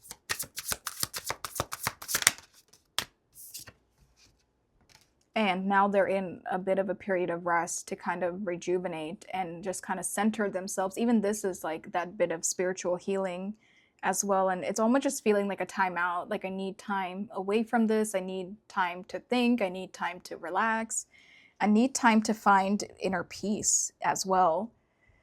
That's, yeah, in their current thoughts, they're definitely taking a break from this situation. If you feel like they're not communicating with you or they're not reaching out, you know, you're not hearing from them, I think that's for a reason, because their human self is taking a time out from the situation, even mentally, which is what causes me to think that maybe this was quite turbulent between the two of you. Like, maybe there was arguing and it just wasn't a good dynamic to where it costs both of your mental peace, you know, both of your emotional peace, internal peace. And it feels like they've really checked out from this. And I feel like it's honestly good for them to check out from this, especially if there was a turbulent situation involved, which again makes sense because we quite literally got this message of like them walking away from something that wasn't meant for them anymore. And I do think the more I sit with this, it feels like it was the connection between the two of you, whether again romantic or platonic. It was just like stuck between a hard place and a rock. And I think right now they're doing better because they're finally able to rest and they're finally able to find peace. Okay, so I wrote down for the extended, I want to see, have you received closure, and what is your advice about closure, especially if you have not received closure? Because for some of you, I just feel like this person left you in the dark. Because even though I'm saying like they have found peace within themselves, I just feel like maybe they didn't fully explain themselves. So yeah, sure, it's good that they found peace and are detaching from the situation, but then that leaves you, you know, that leaves you struggling, trying to figure out what happened or put pieces together. So I want to see, like, because I'm just sensing this like frustration that's coming from you. So I want to ask that in the extended, actually. Okay, so, and then their 3D feelings. They definitely miss you. They definitely think about you with the 6 of Cups here. They definitely reminisce about the past. They definitely reminisce about the good times between the two of you. Because there definitely seems to be something, not bad, but something a little hectic that happened. So they choose to remember the good times, the innocent times, the pure, genuine times between the two of you. Especially if you guys have, you know, a lot of history. And this does feel like you have history together. But they definitely reminisce and they're definitely healing. They're almost going through like page by page of like memories with the two of you and like things that happened between the two of you. And they're really trying to figure out like, okay, I need to heal from this. You know, this was something I learned. I think they're really nitpicking the situation to like gain a better understanding of the situation. Ooh, I want to ask, are you guys getting back together or are you coming back together? So, because for some of you, with the 6 of Cups and the 4 of Swords, this could even be just like a period of rest between the two of you to where there is some kind of a reunion. Because even this feels like I need to take a step back. And maybe you feel the exact same way because you're going through very similar things. Maybe you also feel this way.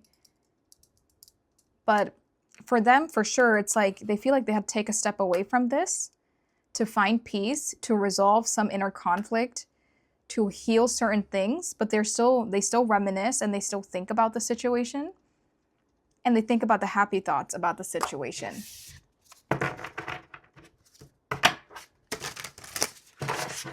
Okay, so now let's see, what are their 5D thoughts towards Group 2?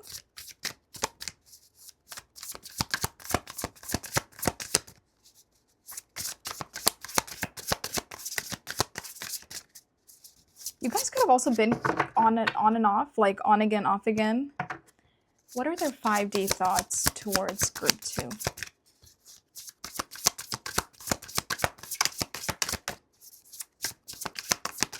And even with Cancer and Strength, this feels like they're healing their heart. They're healing their emotions. They're healing their vulnerability. They're healing their heart chakra. You know, and you're also going through a major healing and transformation, it looks like. So I think you should know, group 2, that they're not just sitting around doing nothing. They are going through this healing. We have the King of Swords and the 3 of Diamonds for their 5D thoughts. Interesting. Their 3D self is on their way to figuring out their 5D self. You guys could really be mirroring each other as well as something that's coming through. Because their 5D self already has the situation figured out. The 5D self already has answers here. And the 5D self already knows why something happened the way it did. It already knew that like you both were meant to learn certain things, heal from certain things. So their 5D self already knows why something happened the way it did. But their 3D self is just catching up to it. Their 5D self is also very disciplined with this King of Swords. Let's clarify their 5D feelings. What are their 5D feelings towards group 2?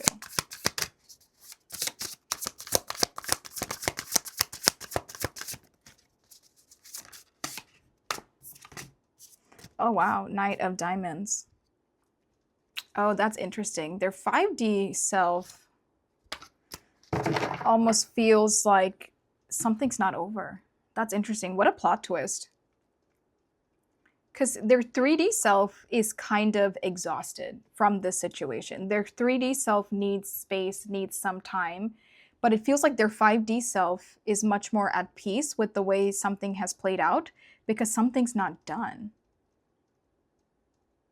The Knight of Diamonds is an energy, Knight of Pentacles, it's a very slow energy, but it's a very concrete energy. And it's an energy of getting something done or something's not over. Like you're still working towards something. Their 5D, their soul knows, their higher self knows emotionally something's not done here. And like their soul knows that as of right now, there are certain things that they have to work through in order to come back a better version of themselves. Or to just become a better version of themselves. I want to ask in the extended if you guys are possibly like having a reunion, but I know for sure I can say that their 5D self knows that whatever happened here, it's bettering them as a person. But I will say their 5D self hasn't fully detached from this either, because with this and this, it does feel like they're making peace with it in the moment, but they know that like something can be resolved or something can be worked out in the future. But I don't think their 3D self is thinking about all that yet, especially if there is exhaustion here. Their 3D self is taking something one day at a time, but their 5D self kind of knows that there is some coming back around here. So what is this person's current intentions towards group 2? Let's see. What are their current intentions towards group 2? Oh, I don't know if I should take that. What are their current intentions towards group 2?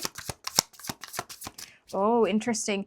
Especially if you guys were kind of on again, off again, or it's like for some reason, the way that card flew out but fell back into the deck, it feels like they want to reach out or they want to say something, but they stop themselves because they don't want to repeat patterns. So say in the past, if you have walked away but then get back together, but nobody's really healed and nobody's really like, you know what I mean? Like you didn't, not much evolution happened in that time, in that space apart. And then you come back together and you repeat the same patterns again. This time around, I think they're having this spiritual wake-up call to where they know they have to heal some patterns within themselves. They know they have to work through certain things and they can't just impulsively rush back into something because they don't want to repeat a cycle here. And that's kind of what this feels like too. Like their soul knows they can never truly be away, I think. For some of you could definitely be family members. Like if you're siblings, you know, like their soul kind of knows like you know, my human self has to work through things, but they could never fully detach from their sibling. But let's see, what are their current intentions towards group 2? Oh my gosh, the Knight of Cups. And what are their current actions towards group 2? Whoa. That's a lot. What are their current actions towards group 2?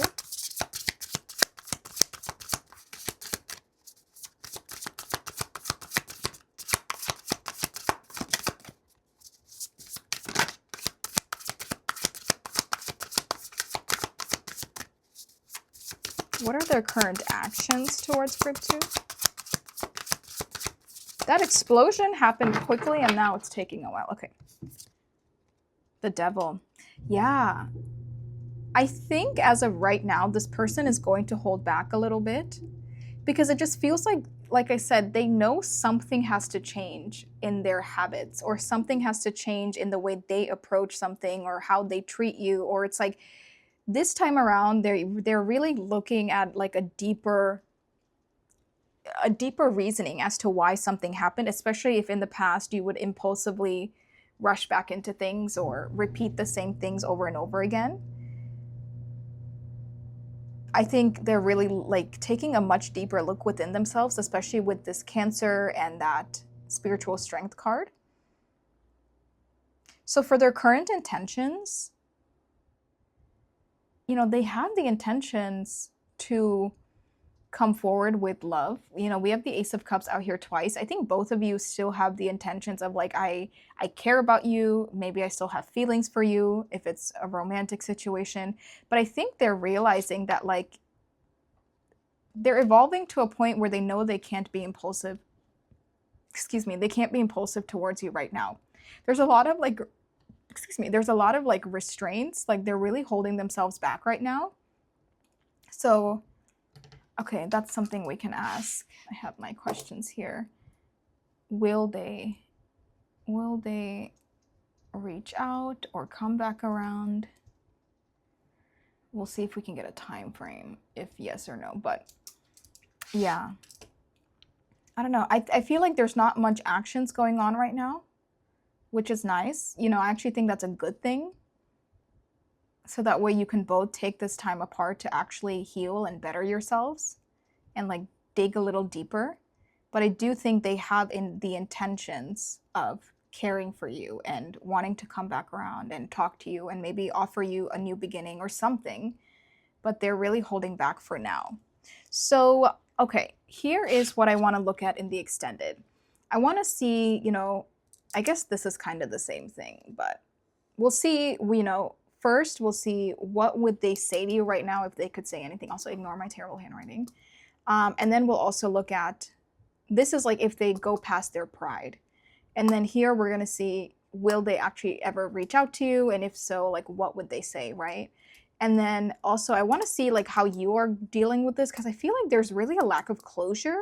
And I want to get specific advice for you, group 2, on what spirit wants you to know about this situation. Because I feel like there's a lot of ups and downs and there's a lot of just back and forth. And it just feels so like some kind of a cycle that's just not ending. And I feel like spirit has specific advice for you about this person, about this connection, about the relationship, about whatever, right? And how you can kind of better yourself or how you can kind of heal from this or even take your power back from this.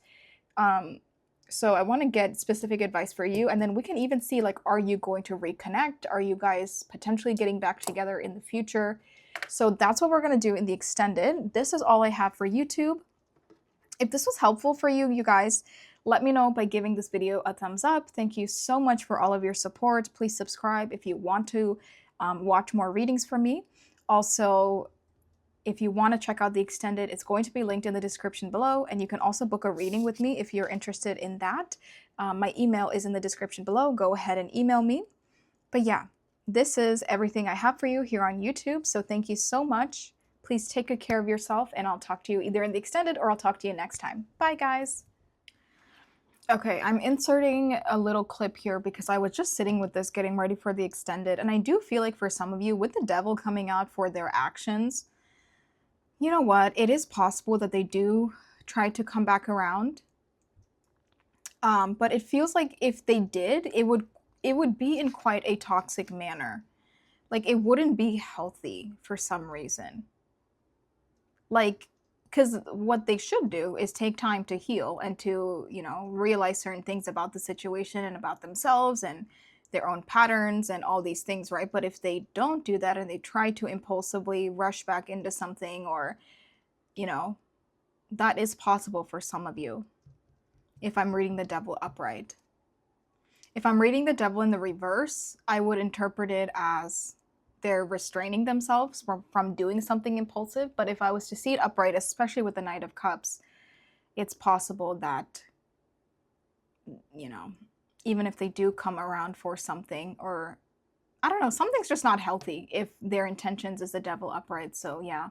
Okay, back to the other clip. Hey guys, if you chose this Empress card with this fluoride chunk, along with the, what is this called? The Floating World Tarot. This is the first time I'm ever using this. So if you chose this combination along with Venus, which rules Taurus and Libra, this is your group. Hello, group number 3. Thank you guys so much for being here. Whether it's your first time here or if you have watched my readings before, thank you so much for all of your support. I have this little book here. We'll go ahead and write down any questions for the extended as they come up. So I have that ready. So yeah, let's get right into it, you guys. I'm super excited to be here, but I'm also still a little bit sick and I'm just like kind of down, I kind of had a little bit of a fever and I just have this sore throat. So I'm definitely like going through something, but I'm feeling a little bit better today so I can get this video done. And I should honestly just be resting, but I just like couldn't sit still, you know what I mean? So here I am. If I sound a little off, that's why. But yeah, let's get into it. So first, actually, one thing I want to mention that's interesting is the Empress is the number 3, and this is group 3. So I think that's really cool the way that aligned.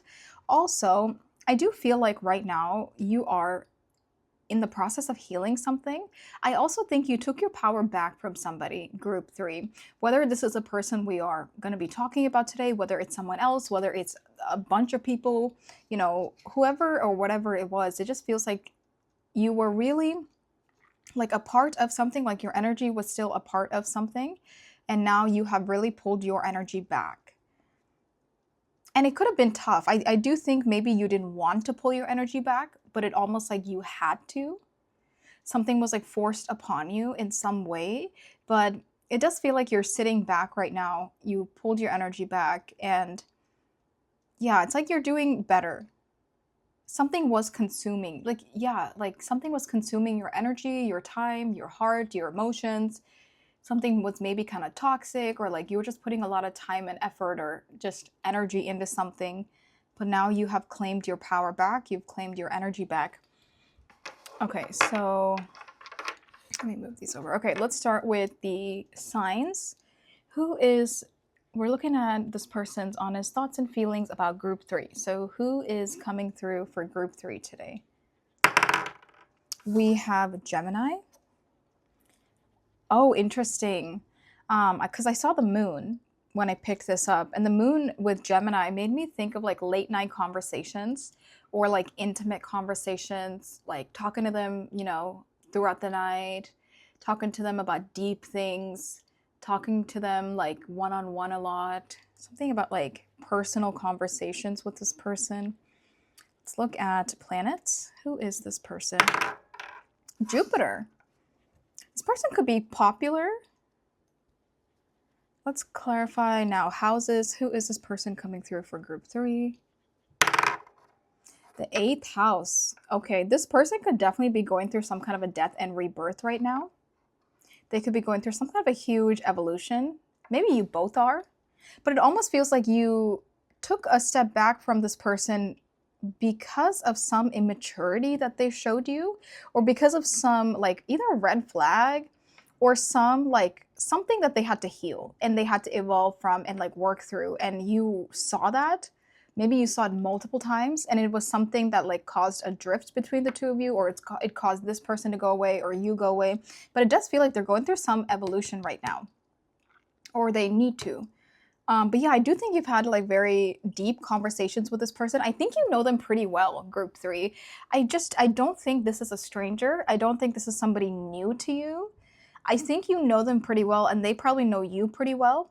I just feel like there was a lot of intimacy, whether this was physical intimacy, whether it was just being vulnerable with each other, you know, communicating vulnerable things with each other. I just feel like you saw beneath the veil. You saw beneath the surface of this person, and they probably saw beneath the surface of you too.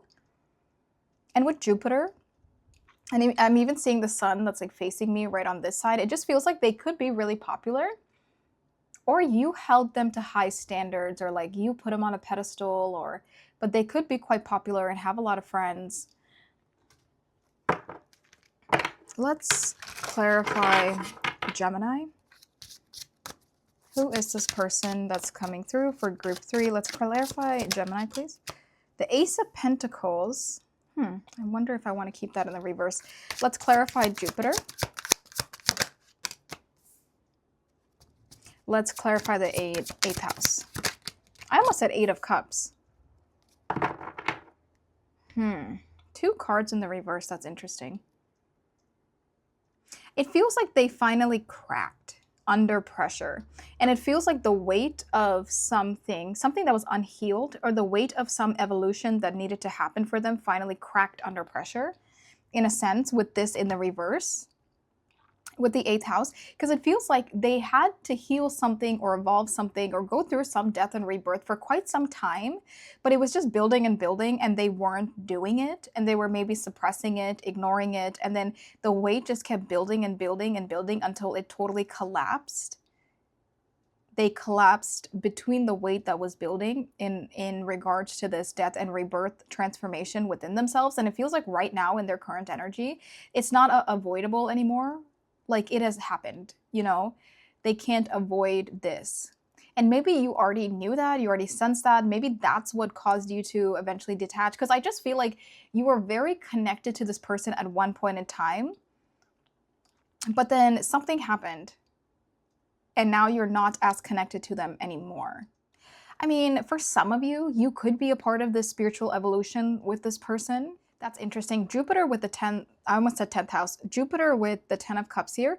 This feels like somebody who is a dreamer, but maybe couldn't physically create the dream life that they wanted. So like this almost feels like somebody who has a lot of ideas, has a lot of visions, and their emotions run high. Maybe they do things impulsively without thinking about the consequences, but it's like they had a lot of like visions and ideas and emotions, but like they couldn't materialize it. They couldn't truly like work on something. You know what I mean? Like it's a person that just says a lot of things, says I want to do this and this and this, but they never go through with doing any of it. And I feel like that's just kind of their personality, to where they dream these vast and expansive things, and they want these vast and expansive things, but for some reason, they're not able to materialize it in the 3D. And these could even be, I almost said false promises, but these could be promises that they made to you specifically, and they couldn't keep it through. For example, like maybe you were married to this person, because even the Empress is making me think of a mom. Like maybe you were married to them. Maybe you have kids with them, you had kids, or maybe you were just married, or maybe even in a long-term relationship with this person. And they said all these things, right? They said like, I'm going to give you this, this, and this. We're going to live this type of a life, and I care about you, and I'm going to like run to the ends of the earth for you, and I'm going to make everything work for us. Like they were just talking the talk, but they're not walking the walk. And I feel like you gave them the benefit of the doubt. You gave them time to like really prove themselves, prove if they were actually going to come through with these things. But then you realize a lot of these were empty promises or false promises. A lot of these things, it was just the talking, but it wasn't the actual building, or it wasn't the actual doing and the physical manifestations of these vast and big and great ideas that this person has. And I think you just got tired. I feel like there was a mutual like tower moment for both of you, to where one day you also realized like, I'm exhausted. Like, I can't deal with this anymore. I can't, like, I don't believe you. I don't want to deal with you. And I need space, and I need to breathe. And it just feels like the moment you stepped away from this person, it probably felt really good. It probably felt like the weight of the world was like taken off of you for the first time in a long time. But I can just sense there was so much friction from you. And there were so much just false promises for them. And I think you were just over it. Because this feels like the Ace of Pentacles is a very tangible card. You know, it's like seeds. We're going to plant the seeds. I'm going to build something with my hands. I'm going to work for something. I'm going to do something. I'm going to bring this into my reality. But with it in the reverse, especially clarifying Gemini, which is very intellectual, it's just very much like, in this sense, it's feeling just like thoughts, you know, thoughts and words that are not manifesting into anything. And I really do think you loved this person, or you still love this person. Say this could even be a family member. You know, you don't have to be married to them, but you could have been family. You could have been best friends. I just feel like there's a deep history with this person. And you really wanted them to prove themselves to you for quite some time. For example, this could be a parent. This could be a sibling. And you tried to prove this like you gave them the benefit of the doubt. You gave them so many, I'm hearing, ample opportunities to prove themselves to you, to prove these ideas to you, or to show you that they really want to put in the time and effort, or that they really do love you, or they really do care for you, but they always fell short. And I'm like almost getting kind of annoyed and getting kind of frustrated here, because it's like, I just feel like you did not deserve that, group one. If that resonates with you, especially if this is like a family member, or say you're like financially funding this person, like say if it's, you know, someone and you're giving them money, you're like for example, this could be somebody who's like, I have this great business idea, but I need like a starter loan or something. Like I just need a little bit of funds to get started, but they like blew through that funds and they like are totally irresponsible and like, I don't know, man. It just feels so like reckless in a way, but it just feels like they don't change. I think time and time again, they've proved, like they've shown you their true colors many times, and they don't change. And it's tough. It's tough, right? Because how long can you really deal with somebody like that? And I think the best thing that you could have done is pull your energy back. And I think that's definitely what I'm sensing from you, as tough as it was, especially if this was like, you know, a marriage, a relationship, a good friend, a family member, a parent, a sibling. I mean, whoever, you know, it just feels like it was tough for you to finally do it, but you had to do it for your own well-being. Okay, that was a lot. So I would say this kind of probably feels like a bit of an immature energy coming through, and somebody who's just a little bit, you know, causing you to feel quite frustrated and all these things. So if that resonates with like, you know, someone that you know, then definitely keep watching, and we're gonna see, you know, their honest thoughts and feelings. First, I want to do a you versus them versus the connection. So yeah, if you want to watch this reading, then definitely stick around. If it does not sound like your situation, your person, or anything, then definitely check out a different group, but I'll be right back. Okay, so now let's do the you versus them versus the connection. So this is your current energy in this connection. This is their current energy in this connection. This is the energy of the connection itself. For all the other groups, I only got 2 cards, but you guys got 2 at the same time. So we have 3 for this. So I kept all 3 of them, but for now, I'm just going to move those to the side. And they also got an extra card here. So there's a lot of extra cards going on. Also, as I was shuffling for these cards, there was a message of like somebody celebrating a milestone. I don't know if like you celebrated a milestone and this person was there, or if you celebrated a milestone on your own recently. Or for some of you, it was kind of dark and sad, but you could have celebrated a milestone and this person was like super negative the whole time and like tried to take away, you know, your success, try to take away from the celebration, and just was like very nasty about it. But you know, they happened to be there, especially if this was like a spouse or partner, best friend. It's like they really showed like their true colors in some celebratory energy, which involved you. I feel like this person is definitely jealous of you.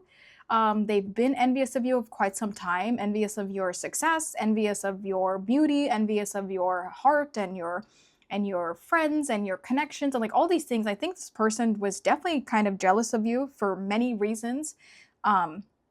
I'm even hearing for some of you, like literally the entire duration of your relationship, this person was jealous and envious of you.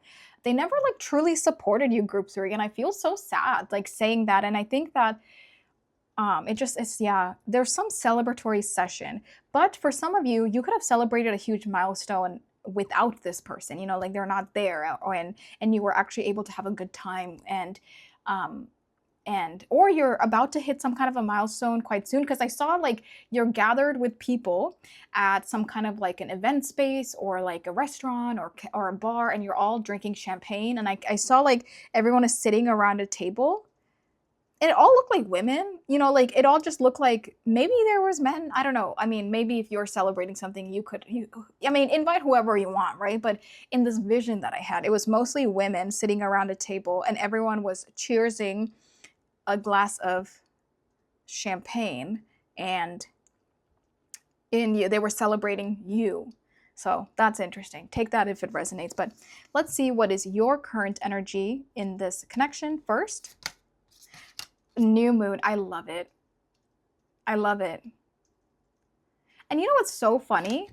This snuck in there because I'm not too good at interpreting moon phases. I know the full moon and I know the new moon, right? I think those are very easy, but the other moon phases, I never like really looked into it that much, and I never like. I'm sure if I like really studied it, like I'm sure with everything else I do, I'm sure I could understand the energies of it, but like I haven't done that yet. I haven't really thought about doing that yet. So in this deck, it has all the moon phases, but I actually remove them. So whenever I'm shuffling and I'm using this deck specifically, there's no moon phases, but this one snuck in there, which is so interesting and kind of funny to think about because I guess I missed it. Because what I do is I'll go through every single card when I use this deck, and I'll specifically remove the moons. But this one made it, and it is a new moon. And this truly feels like releasing. You have totally released this connection. You're totally over it. I think that you're ready for some kind of a new beginning in your life. I'm hearing it's like it's a clean slate. You can do whatever you want to do. You can go wherever you want to go. It is a brand new beginning for you. It's a brand new moon phase in your life right now. And I think you're very happy about that. Yes, I love it. Wow. So for group 3, you got the Empress and the Emperor. You're absolutely sitting on your throne. You've absolutely taken your power back. Whether you are masculine or feminine energy, it doesn't matter. You know, you're the epitome of success, and you're the epitome of hardworking and independence. And I think you have a good balance of both feminine and masculine, because here she took her power back. You know, she's not leaking her energy anymore. She's not settling for less than she deserves anymore. But the Emperor is very structured and hardworking in a masculine sense. And 444 on the time, as I'm looking at the number 4, you absolutely took your power back from this person, from this connection, this situation, and you are like really you are stepping into your best life, your new life. Excuse me. And this Emperor also feels like they're celebrating success, doesn't it? I really do think you're finding a lot of success when this person is not in your life. This negativity is not in your life. It almost feels like they were like a vampire, like an energy vampire towards you. So then the moment you stepped away from them, you can actually like breathe again, and like you can actually find success in your life, and you can actually like move forward. You know what I mean? I think this person really held you back, and it really stems from their own insecurities and their own jealousy towards you. And it just feels like you could never succeed. Like you could never build. Oh my God, that's terrible. I got this analogy of like you're building with bricks, but every time you reach a certain point on a certain level with the bricks, this person came in and tossed the bricks down. And then you had to start over again with the bricks. And then you get back to that same point, or maybe even below that, and they tossed it all over. And I think this was just a repetitive cycle to where you couldn't grow, you couldn't build past that. You know? Oof. I feel like squirmy. I don't like it. Third eye chakra. Wow. Talk about an awakening. I love all the purple that we see too. And I love this because you're stepping into a new cycle in your life.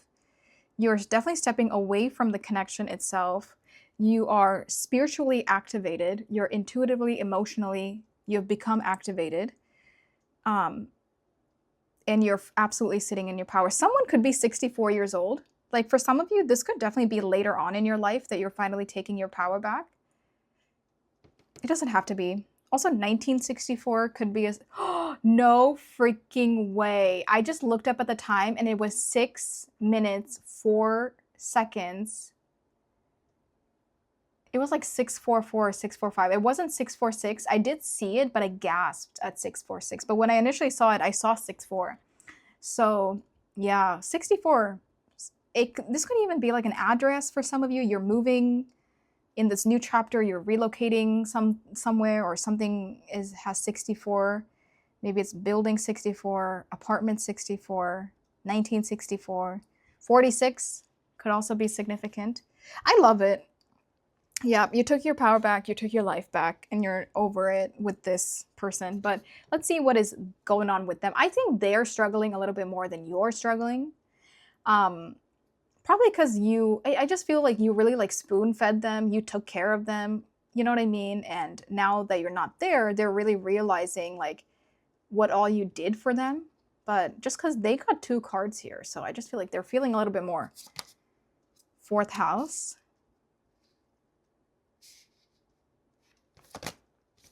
Page of Air, truthful, analytical, outspoken.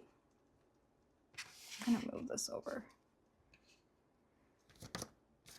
Fulfillment of wishes with the number 9. Trapped in fear, the number 8. Yeah, look at that. This is like the 9 of Cups, and this is the 8 of Swords in this deck. So I think really the truth, the reality of the situation, the truth of the situation, the reality of their new life is setting in. Because especially with the 4th house here, this is about like their home, their stability, their like life, their private life, their private world. This person could like, I think their entire like structure, oopsies, their entire structure is falling apart, because I think they always assumed you would be there, and now that you're not, it just feels like whatever you were providing for them is also not there anymore, and like they're recognizing it. They're like understanding what is actually happening here and how it's actually affecting them. I think this person goes back and forth. I think some days they're happy, and then some days they go back to feeling stuck. This is such like a opposites kind of an energy with the fulfillment of wishes and trapped in fear. I think they're realizing that you truly were like a dream come true or a wish come true. Because this fulfillment of wishes with this is feeling like it's not that they're necessarily happy right now, but they're realizing just how many of their wishes you fulfilled in the past. And when they don't have that energy with them anymore, like they're realizing exactly what they lost.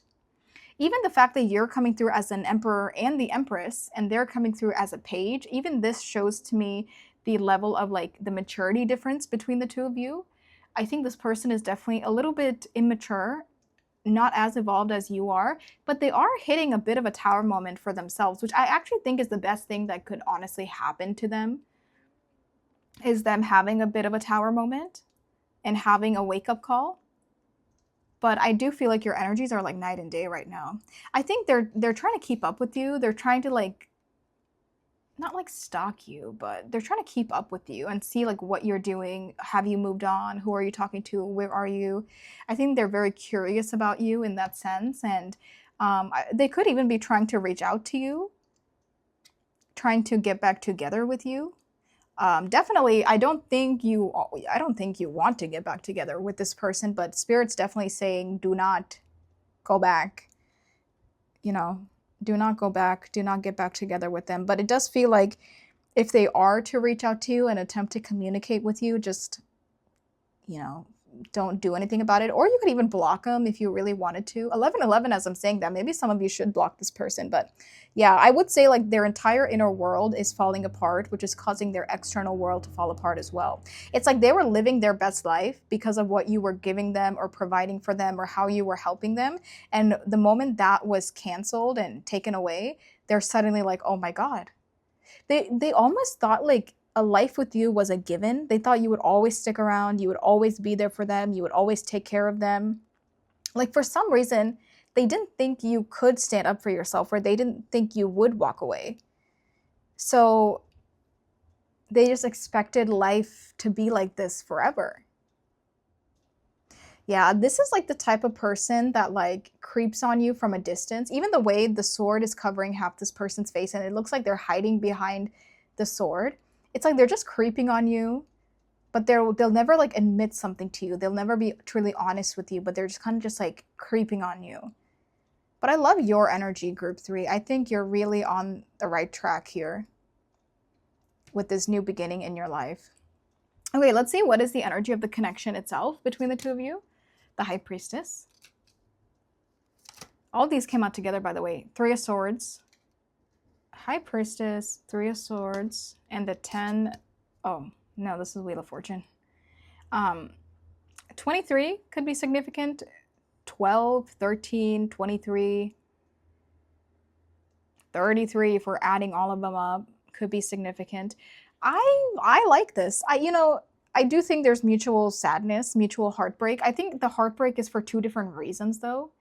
I think your heartbreak is because, you know what, like you did as much as you could and you truly couldn't do any more. And I think it does hurt you to like step away from this person.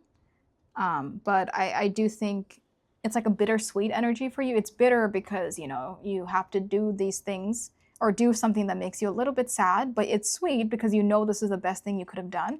But I think the heartbreak for them is like total disaster, honestly. With the 3 of Swords, the trapped in fear, this 4th house, their innermost world, yeah, it's like totally falling apart for them. And I think they're really suffering. Even this card says divorce, which for some of you, you know, you could be going through a divorce, but yeah, it's like the reality of their new life is very shocking for them. But I love to see that the High Priestess here and the Wheel of Fortune is here. The energy of the connection itself is one of evolution right now. You're both healing and working through what happened here, but you're both also evolving into the next stage in your life. I love the Wheel of Fortune. It's a very fated card. It's a very destined energy and it's out of your control. And it does feel like to some extent the connection between the two of you really happened for a reason. Even if you hate to hear that, right? Like, I get it. Trust me, there's terrible situations and you could be like, why is this fated? Why would the universe do this to me? But I think you are who you are today because of this connection. And it does feel like if you never went through with, like if you never experienced this connection, you wouldn't be who you are today. Like who knows where you would be? Who knows what your life would be like? So it feels like whatever happened was fated for you to be here, but also for them to have a really intense wake-up call that's also needed for them. I think with the High Priestess here, this is just your own evolution for both of you. Whatever pain this caused, whatever happened, the connection itself plus the aftermath of it, all of this is really like happening for some reason, very specific reason, and it's helping you evolve into the best version of yourself. And for them, it's like it's putting up a mirror to them. It's putting up this realization to who they really are. But yeah, the connection right now, the separation is causing both of you to dig deeper. But it does feel like this is a fated series of events that we are seeing. So let's get into... Okay, so let's get into the deck that you guys chose. Let's go and look at their human self versus their higher self.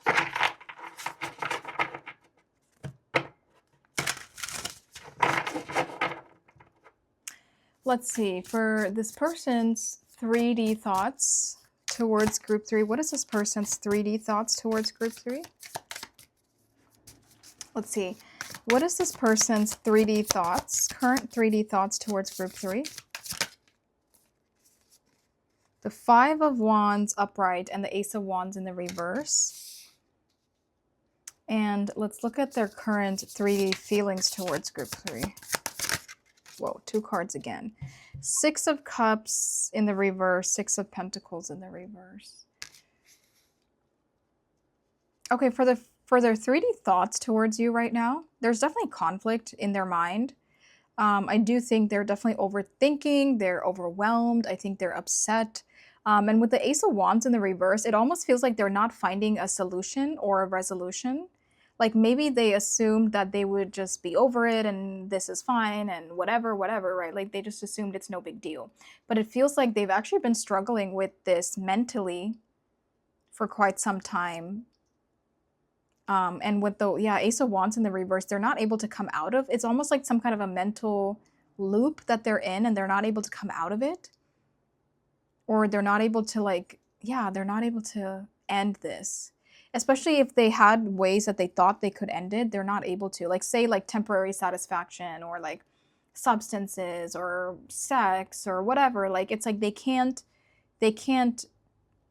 get rid of the mental conflict they're sensing right now. With the Six of Pentacles in the reverse and the Six of Cups in the reverse,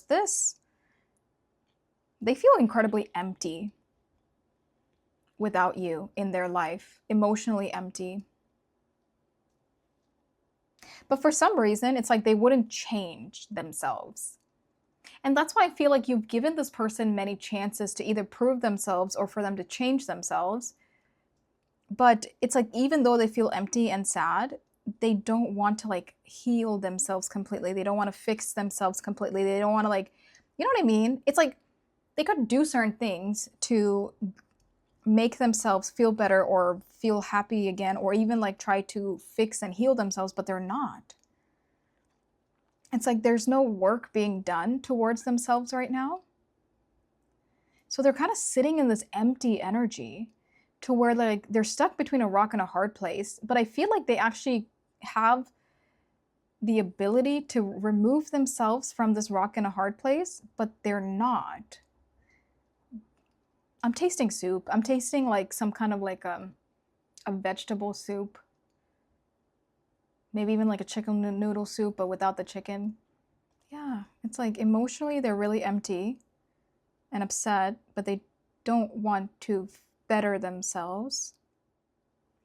And there's also blame. Like they place blame on you for some reason instead of like being accountable for their own actions. Like say if something happened, such as this separation or you walking away or cutting them off or whatever, it's almost like they blame you.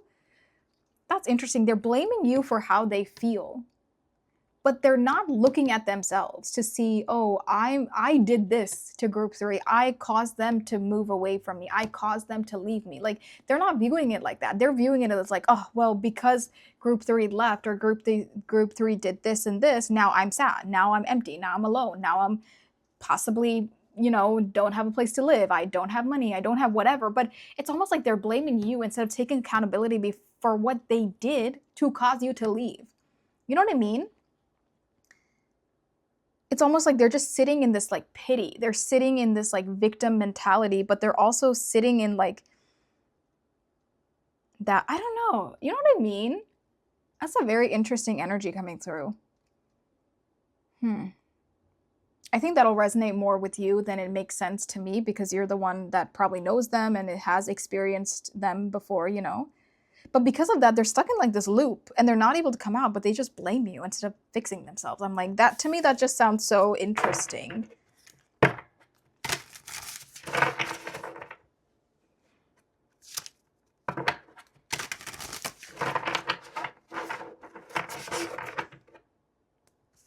Okay, now let's look at their higher self.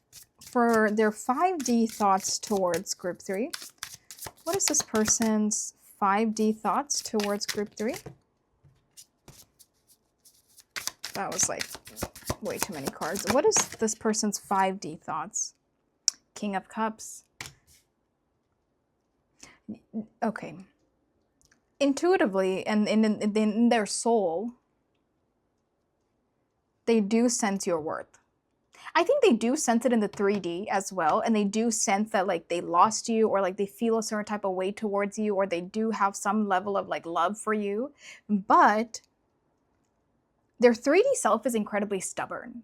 Their 3D self is incredibly like stubborn and rude and just kind of doesn't want to fix or heal themselves. So it's like, and that's why they're finding this friction because in their heart, like in the depths of this person's soul, they can sense that like they have lost you, they miss you, they care about you. Like they can sense all these things in their soul. But they're so stubborn in the 3D and it's like, it's almost like their 3D self is like, well, no, I don't. you know what I mean? Like, it's almost like a little kid that's arguing, but it's like this is like a more mature version of themselves, and then their 3D self is the kid that's like, no, it's not. That's not true. I don't care. I'll never care. You know what I mean? Like, it's, I don't know. That's so interesting. Yeah. What are their 5D feelings towards group 3?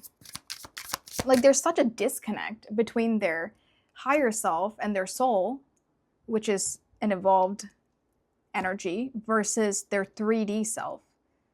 And even their higher self is telling them, well, hey, maybe you should heal certain things. Maybe X, Y, and Z happened and it's your fault. Maybe you should take a closer look at yourself instead of blaming others. Like, their higher self is saying these things to them, but they're not listening to it. How does this person feel in the 5D? How do they feel towards group 3? Their 5D feelings towards group 3.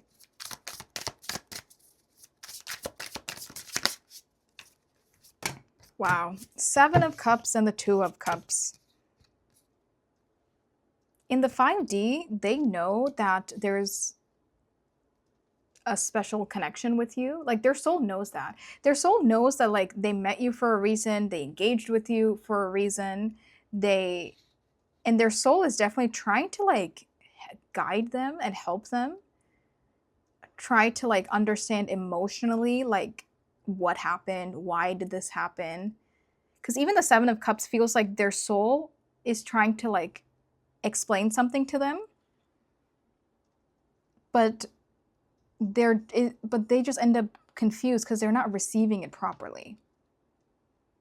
They definitely feel sad in the 5D. I think they're very overwhelmed in the 5D because they're just like, you know, I don't have them anymore. I can't believe I lost them. I think they're very overwhelmed on, like, where to go from here, what to do next from here, how do I get my life together from here? And I think their soul is trying to help them, but then, you know, their human self does not want to accept that help. Their human self does not want to change and just wants to continue to blame the others involved. Well, at least we can see their higher self does exist, you know? Obviously, everyone has a higher self, but it's nice to see that, like, their higher self is quite different than their 3D self. What is this person's current intentions towards group 3? 2 cards again. Judgment upright and the Sun in the reverse.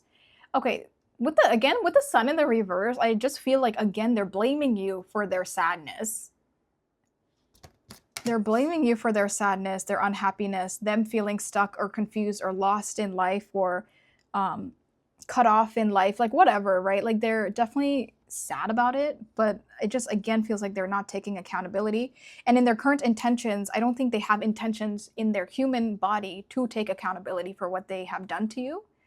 And then also with Judgment here, it does feel like they know there's no going back. That's what I'll say for that. So they don't have intentions to pursue anything or do anything, because at least they're aware of the truth that there is no going back to you. There's no going back to what you guys had. Honestly, the more I sit with this energy, I think this could be anyone. This could be friends, family, co-workers, spouse. I mean, this could truly be anyone. So, yeah. Let's see, what are their current actions towards group 3?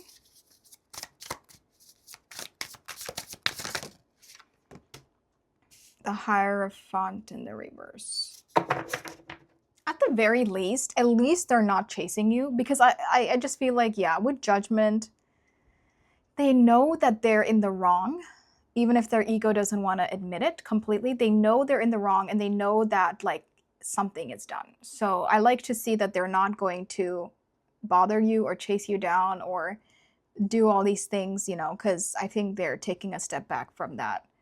But with the Hierophant, I think they don't necessarily have any current actions towards you that they want to take, but also towards themselves. I mean, with the Hierophant in the reverse and the Sun in the reverse, even with Judgment, like, the universe is giving them a reason to have a wake-up call, to have some kind of an epiphany, to have some kind of a realization, to allow some kind of death and rebirth to happen. It almost feels like the universe is, like, literally like spoon feeding them at this point, but they're still resisting it, and they're not thinking about it. They don't care about it. And then they don't have intentions to take action for themselves either. So yeah, Anyway, sorry about that, group 3. But actually, 1111, on my time, as I was about to say this, is that this is the best thing you could have done, is to dodge this person. And for some of you, like I said, I do think you've engaged with them for a little too long, but I'm really happy to see that you are starting over in your life. You're moving in a new chapter, because that's exactly what is meant for you right now. So this is what I see here. Okay, so this is what I have for the extended so far. Obviously, if I think of more things, I will let you know. But so far, we're going to be looking at if there is no ego with this person, how do they really feel? Because I feel like even this reading, their ego is really strong. Like, so I really want to see, like, if we're just cutting out all the BS with them, cutting away their ego, how do they really feel? And next, I do want to see, if we're cutting away the ego, what do they truly want to say to you? I want to see, will they ever change? Will they ever take action towards themselves? I want to see what will happen, if you decide to go back.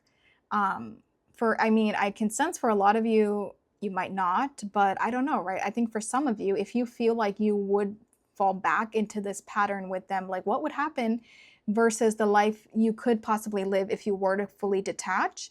And then I want to see what's next for you, group 3, because I just almost feel like there's more spirit wants you to know about yourself right now than about this person. But yeah, so that'll be in the extended. It's linked in the description below. But if this is where I'm leaving you off, that's okay. Thank you so much for all of your support, and thank you for joining me here on our reading today. If you want to book a private reading with me, go ahead and email me. That is also in the description below. And also keep in mind, the reading is going to be it's live on Patreon, so it's available for a one-time purchase, but it's also available on the second tier. If you're already subscribed, you'll get immediate access if you're on that second tier. But yeah, thank you so much for being here, you guys. Take good care of yourself, and I'll talk to you soon. Bye. Hey guys, if you chose this Temperance card along with the Mystic Mondays Tarot and this Clear Quartz point, this is your group. Oh, and the association with Sagittarius. This is your group. Hello, group number 4. Thank you guys so much for being here. And thank you for all of your support here on my channel. Whether it's your first time here or if you have watched my readings before, thank you so much for all of your support. Let's get right into your reading today. I have a little piece of paper here for your extended. So I will write things down as we go through your reading for what to check out in the extended. Temperance, talks about patience. You could have had to stay patient with something. I don't really know. I'm not getting too much off of this.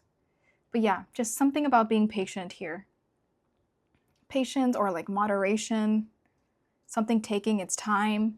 So first what I want to do is I want to go in with Astro Dice, and then for each die, I will clarify it with a card. So let's get started. And this is going to show us who is this person that's coming through today for group 4's reading. But if this person does not sound like the person you have on your mind, then definitely go ahead and check out a different group. So let's start off with our planets. So for group 4 here, who is this person that is coming through for group 4's reading? All right, we have Pluto. Let's clarify with our signs. Who is coming through for group 4 today? We have Libra. And now let's clarify houses. Who's coming through for group 4 today? We have the 6th house. Okay. Interesting, because Libra and 6th house, this feels like a very structured daily routine. Like this person has a very structured life. I almost want to say they had a very structured life. And they were very happy because the structure was very balanced. And you know what I mean? Like they were happy with this daily routine. They were happy with, it was very like easy, or it's like they had a really good routine locked in, but something happened. With Pluto, it's like some major destruction, major change, this just feels like Pluto and or Uranus energy of just like this lightning bolt of sudden change or transformation just came in very quickly, unexpectedly for this person, and really shook up this easy peasy, or maybe it wasn't an easy routine, but it shook up the routine that they built for themselves and shook up the routine that they enjoyed. Because Libra in 6th house feels very balanced. It feels very nice. It feels very harmonious. It feels good. And I think they were happy with the daily routine, and something just came in and was just like pulled the rug out from underneath them. But it doesn't feel like it's in a bad way, because Pluto is not a bad energy. It's just about transformation. But it requires sudden change to have said transformation. So it's like something just came in very quickly and changed their daily routine. So let's clarify here. So first I want to clarify Pluto. Let's clarify Pluto for group 4's person here. Let's clarify Pluto, please.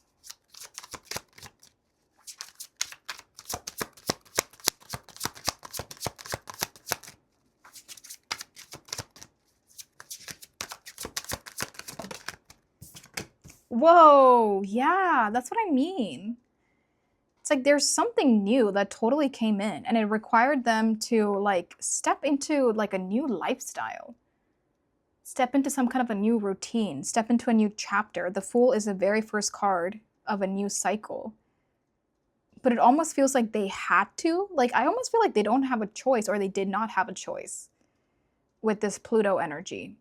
Because Pluto doesn't give you a choice. It kind of just happens to you at the right time in the right place. And I feel like all they could do or can do, because I don't know for some of you if they're currently going through this, if this already happened, but all they could do or should do is just, hold on, I gotta move this, is kind of like embrace it. But it almost feels like it takes them a while before they can truly embrace something.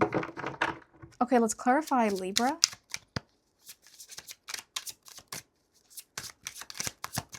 Yeah, it's like a sudden change that they weren't expecting.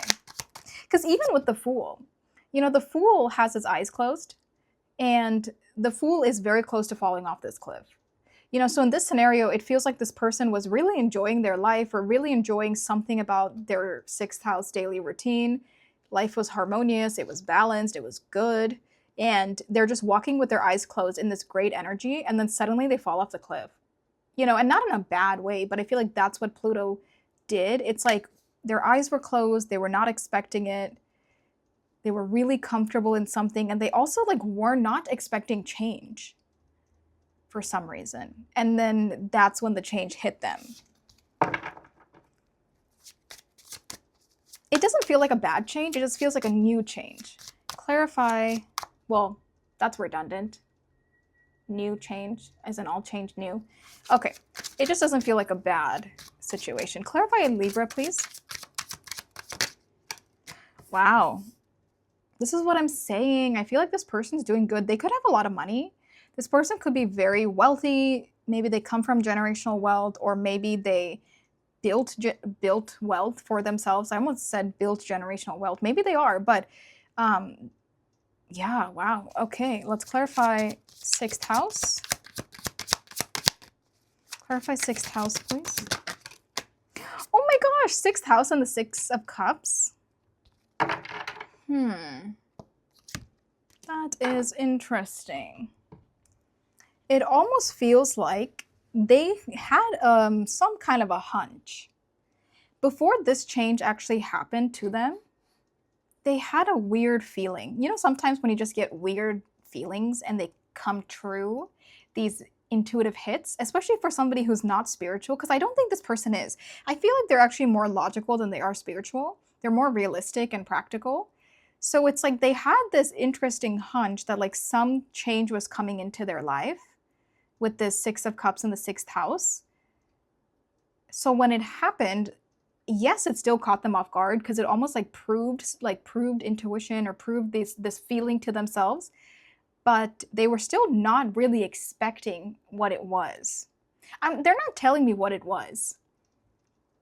Like, Spirit's not necessarily saying what was this thing that caused this, but yeah, it's like they knew it. The 6 of Cups talks about familiarity. It talks about the past. It could even talk about past lives, talks about reminiscing. For some of you, maybe they knew you, know you. That's interesting. I don't know. Libra in the 10th house. Oh, whoa, not 10th house. That's weird. I did not mean to say that. I meant to say Libra and the 10 of Pentacles, but that's interesting. 10th house is about the collective. It's about status, reputation. Yeah, this person has a big status. I think even with that slip and with the 10 of Pentacles here, they do something that generates a lot of wealth. They're very respected. They have a lot of eyes on them. And they are living very comfortably right now. But I also do think they worked hard for this. But who knows? Maybe, well, yeah, if they're in the public eye, then I do think this is something they're creating for themselves. So maybe it's not necessarily generational wealth, but it's like they're leaving enough behind, or they're leaving some kind of a legacy for themselves and like for their family. But yeah, it definitely feels like they are well known. They could have some kind of celebrity status to some degree. It's interesting, right? Because Libra is all about balance and harmony. And it feels like finally, like the moment things were going really well for them, there was some sudden change that came in with Pluto. But again, none of these cards are negative. Nothing here seems negative at all. So I don't think whatever Pluto brought to them, I don't think it was negative in any way. It just really was not expected for them. Okay, so let's get into it. That's what I am sensing for who this person is. If that sounds like the person you are interested about, then definitely stick around. If not, then definitely check out a different group. I'm going to be right back. I'm going to pull out the you versus them versus the connection itself, and that way we'll dive a little bit deeper into what's going on between the two of you. But yeah, I will be right back. Okay, you guys, I am back. I have a ton of cards here. So this is going to give us your current energy. On this side, this is going to give us this person's current energy. And I did set the intentions of like, this is your current energy within the connection itself. And this is the energy of the connection. Or no, this is oh my God, I'm losing it. This is the current energy of you and them, but this is the energy of the connection itself. Okay, let's get into it. I'm gonna keep that there. I'm gonna move this to the side. Let's start off with your current energy. So group force, current energy. Whoa, 7th house. 7th house Libra. Dang. You, okay. So when I shuffled, I want to get specific with this, because when I shuffled, I said, what is group force current energy towards this connection? So it feels like towards this connection, you're definitely interested. This feels romantic with the 7th house. 7th house is the house of the other. It is the house of partnerships and marriage and relationships.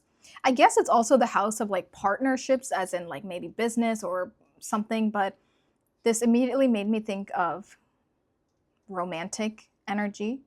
Let me see. The 2 of air, which is indecision, avoidance, and confusion. You could be very confused about what's going on here. It's possible that like you want to have some kind of a relationship with this person, but at the same time, you're confused. You don't know what to do. You don't know if you should pursue this. Maybe something's taking a while. Oh, that makes sense, because with Temperance, we were saying like something's taking a while. So maybe you could be confused because something's taking a while and you're like, is this real? Am I delusional? 6 with material and spiritual prosperity. This is the 6 of Pentacles. Or no, this is the 6 of Wands. Okay, I like that. I think in your life right now, group 4, I think you're doing really well with the 6 of Wands energy. This is Jupiter and Leo. I feel like right now you have found prosperity within your own life, within your maybe your career, your own success, your own finances, your own purpose in this lifetime. I think you're doing really well on your own. You're building a very stable life for yourself, you know. You're building independence, stability, financial independence for yourself. Like you're building a very good life, your dream life almost. So it feels like most aspects of your life are doing really well. That's interesting, because it feels like you have control over like 99% of things in your life, and it's great because you have control over it and you're getting things done and you're working and you're accomplishing things, right? So that feels great. And it feels like maybe the one thing you don't have control, the one thing you don't have control over is this situation. And especially if this is matters of the heart, and with the 7th house of the other, in relationships, it does make sense where you could be feeling confused with the Two of Swords of the situation because you don't have control over it. Yeah, it feels like you have control over everything else in your life except this person, except this connection. And I think you really go like 50-50. You could also be coming up to a point where you have to make some kind of a decision because in this, there's two paths. There's a path here and there's a path here. And you're trying to figure out, okay, like, do I continue like on one path? Do I take the other path? But I feel like this is directly tied to the 7th house energy. Interesting. You could be finding success in your own life, which is nice. Let's see, what is their current energy towards this connection here? Whoa, 11th house. 7 of Fire. This is the 7 of Wands. Challenge, determination, resistance. Whoa. Oh my god, they got 2 7s. I keep saying whoa. They have 2 7s with the crown chakra. So 7, the month of July could be significant. Maybe 777 is significant. Oh wow, the crown chakra. That crown chakra feels like that intuitive hit. Remember we were saying this person experienced some intuitive hit recently? And so like they knew something was happening about that Pluto. Maybe it had something to do with you. Or like somehow that redirection or that like transformation or that sudden change that happened in their life had something to do with you. Or it somehow led to you somehow. But their current energy towards the connection itself, they have a very strong intuitive pull towards you. They almost don't know why. And it feels like they're actually fighting it. And maybe that's something you're sensing is like this person is fighting it, or maybe that's almost like the delays that's being caused here and that's what's leaving you confused. Because this person has such a strong pull towards you intuitively with the crown chakra. But they're like resisting it. And I feel like that's the sudden change because their life was going down a specific path and they were happy and comfortable with it. And then out of nowhere,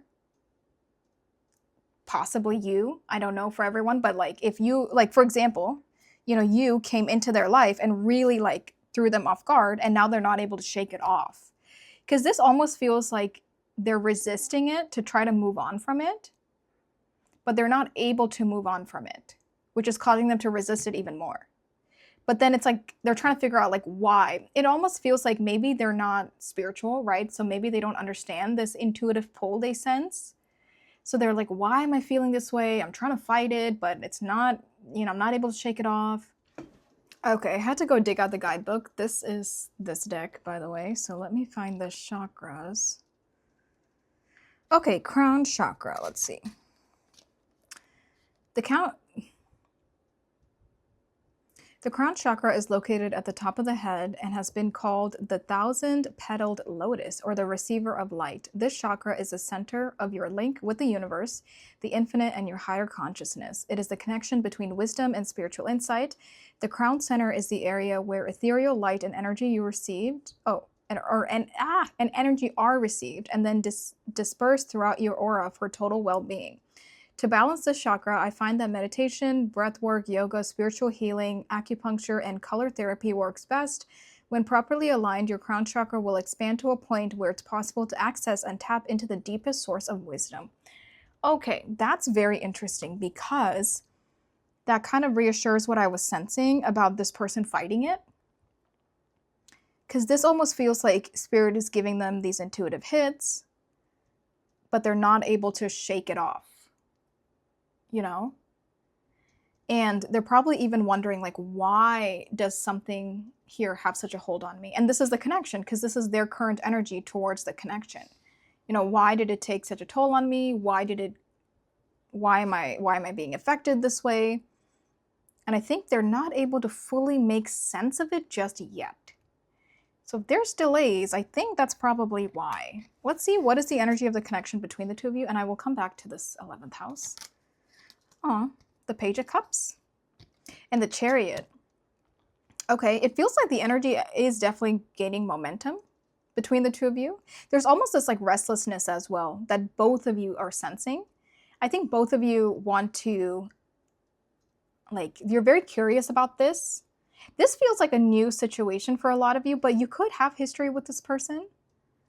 But it does feel like maybe it's been a while since you've come back together, if you have history with them. I don't think this is something that's like on again, off again, because it feels like you're very curious about them. You're very curious about the situation. There is like love here. There is like emotional feelings here. Maybe love is too strong of a word, but there's, yeah, I love how it says happy surprise. You know, it's like there's something like fun and lively and a little bit exciting about the situation. And the Chariot is a very forward moving energy.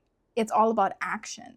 So it does feel like there's this mutual energy of this connection where it's like you're both feeling a little bit of this emotional tug between each other, and you're both wanting to pursue the other person or like build momentum here within the situation. But I do feel like it's on their end that this is, I don't know, it's hard to put into words right now, but it feels like it's on their end for something taking as long as it is. I actually just really want to, okay, I want to clarify this 11th house really quickly in this person's energy.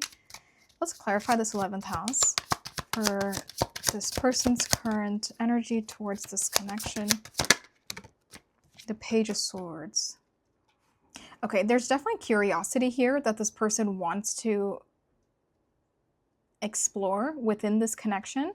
But it's interesting because I think intuitively they can already tell that there is a lot of depth, because the 11th house is making me think of expansion.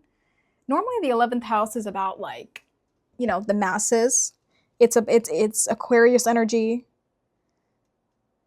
It's about the masses of people, the greater community, faraway communities. Okay, I really quickly want to just read the guidebook for the 11th house. I have it right here. Okay, 11th house. In a reading, big plans and unconventional dreams are the cards. Wheelhouse, anything you come up with right now can easily become reality with a bit of thinking outside the box. The 11th house is where the greatest ideas are born, as long as you don't let society impose its narrow viewpoint on your creative process. Figuring out your place in the world can be a scary thing, but it should also be fun. There is so much to discover out there. Treat every person you meet like a potential friend, and you may be surprised by what you discover. Keywords: rebellion, social, friendships, inventions, potential. Here it says, in astrology, social interactions and plans for the future live in the 11th house alongside the sign Aquarius, ruled by Uranus. Hey, I was thinking about Uranus earlier with that Pluto. This house naturally shakes things up a bit, so this is an unconventional area of the natal chart. When we are children, we make friends because we are the same age. As we get older, we begin to develop our sense of self and discover our own interests, and those things become the defining factors in our friendships. Two people can lead very different lives, but if both love the same obscure television show, the 11th house will throw them together in a social situation. When we make plans for the future, we look to others to help us reach them. Reaching our goals is not generally something we do completely on our own. We seek our mentors and guides for advice so we do not fail. Okay, there's two very specific messages coming through about this. I think for one, with the 11th house here, especially being like about the masses, I feel like for this person, whatever they do, we even said like that 10th house energy, it probably deals with the masses to some extent. So it does feel like they're trying to just like continue doing what they have been doing up until now. And it almost feels like they're trying to take this energy that they feel towards you and towards this connection and put it all into their work or all into this thing they're pursuing. And maybe even a way of distracting themselves to like try not to think about this intense pull that they sense towards this connection. And then, yeah, so almost like a form of distraction here. And then number two, with the Page of Swords coming out to clarify this, I think this person knows, just intuitively, that if they were to follow this pull, it's not surface level. Like they know that there's something very deep here if they were to pursue it, and I almost feel like they're afraid. It's like a Pandora's box, and they're afraid of opening it. because they know something about this connection is not surface level, and there is a lot of depth here, and it almost feels like this ocean. It's like if they were to tap into it or get to know you or continue to pursue something here and like see where this takes them, they almost feel like they would drown. And I think they're really afraid of that. Because I also think this is somebody that likes to be in control of their lives with how defensive they are about this as well. Or they just don't really understand what's happening, or they've never felt this kind of a pull towards someone or a connection before, but they're definitely resisting it, and they're afraid of like how it will impact them, how it will change them. They're afraid of the depths. They've never felt this way before. And I don't know, they're just afraid of like opening up that Pandora's box for some reason. And I think them being hesitant, it's what's calling you to also be hesitant, but in two different ways. You know, they are kind of like trying to ignore something or resisting something because they're afraid of the depths that they sense could be here with you. And then you are like ready to wanting to pursue something with the 7th house. I feel like you are interested, like you want to know what's happening. But since they are not moving, it's causing you to feel very indecisive as well, and to maybe move in a different direction. That's kind of what I'm sensing for this current energy right now. So it feels like both of you definitely know of each other. If you have history, I think it's been a while, because it feels like it's been a while since you've connected, or you know of each other, and there's this very strong pull. And both of these are the same like magenta colors, and these are from 2 different decks. So it just feels like the crown chakra with the 7th house energy is very mutual here for the two of you. And even for you, you could even feel like, why am I so drawn to this person? You know, like, why am I seeing signs and synchronicities everywhere? Clearly, because it feels like something hasn't fully manifested yet in the 3D. Maybe it's just kind of living in the 5D for now. And you're kind of like, why am I feeling this way? What's the truth of the situation? Why can't I shake this off? Maybe they're feeling the exact same way. But I sense that you are more open-minded to this than they are. They're definitely more afraid of tapping into this. Very interesting. So let me organize this and I'll be right back. Okay, lots of cards, but it does feel like the energy between the two of you is gaining momentum. Like the connection itself is gaining momentum. Probably because you can't stop it, because this is moving forward. The Chariot is moving forward. Yeah, so it's like, it's almost like you can't really stop it. Okay, let's see.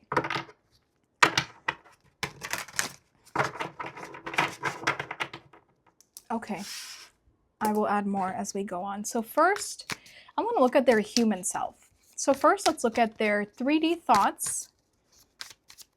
So this person towards group 4, what are their 3D thoughts towards group 4?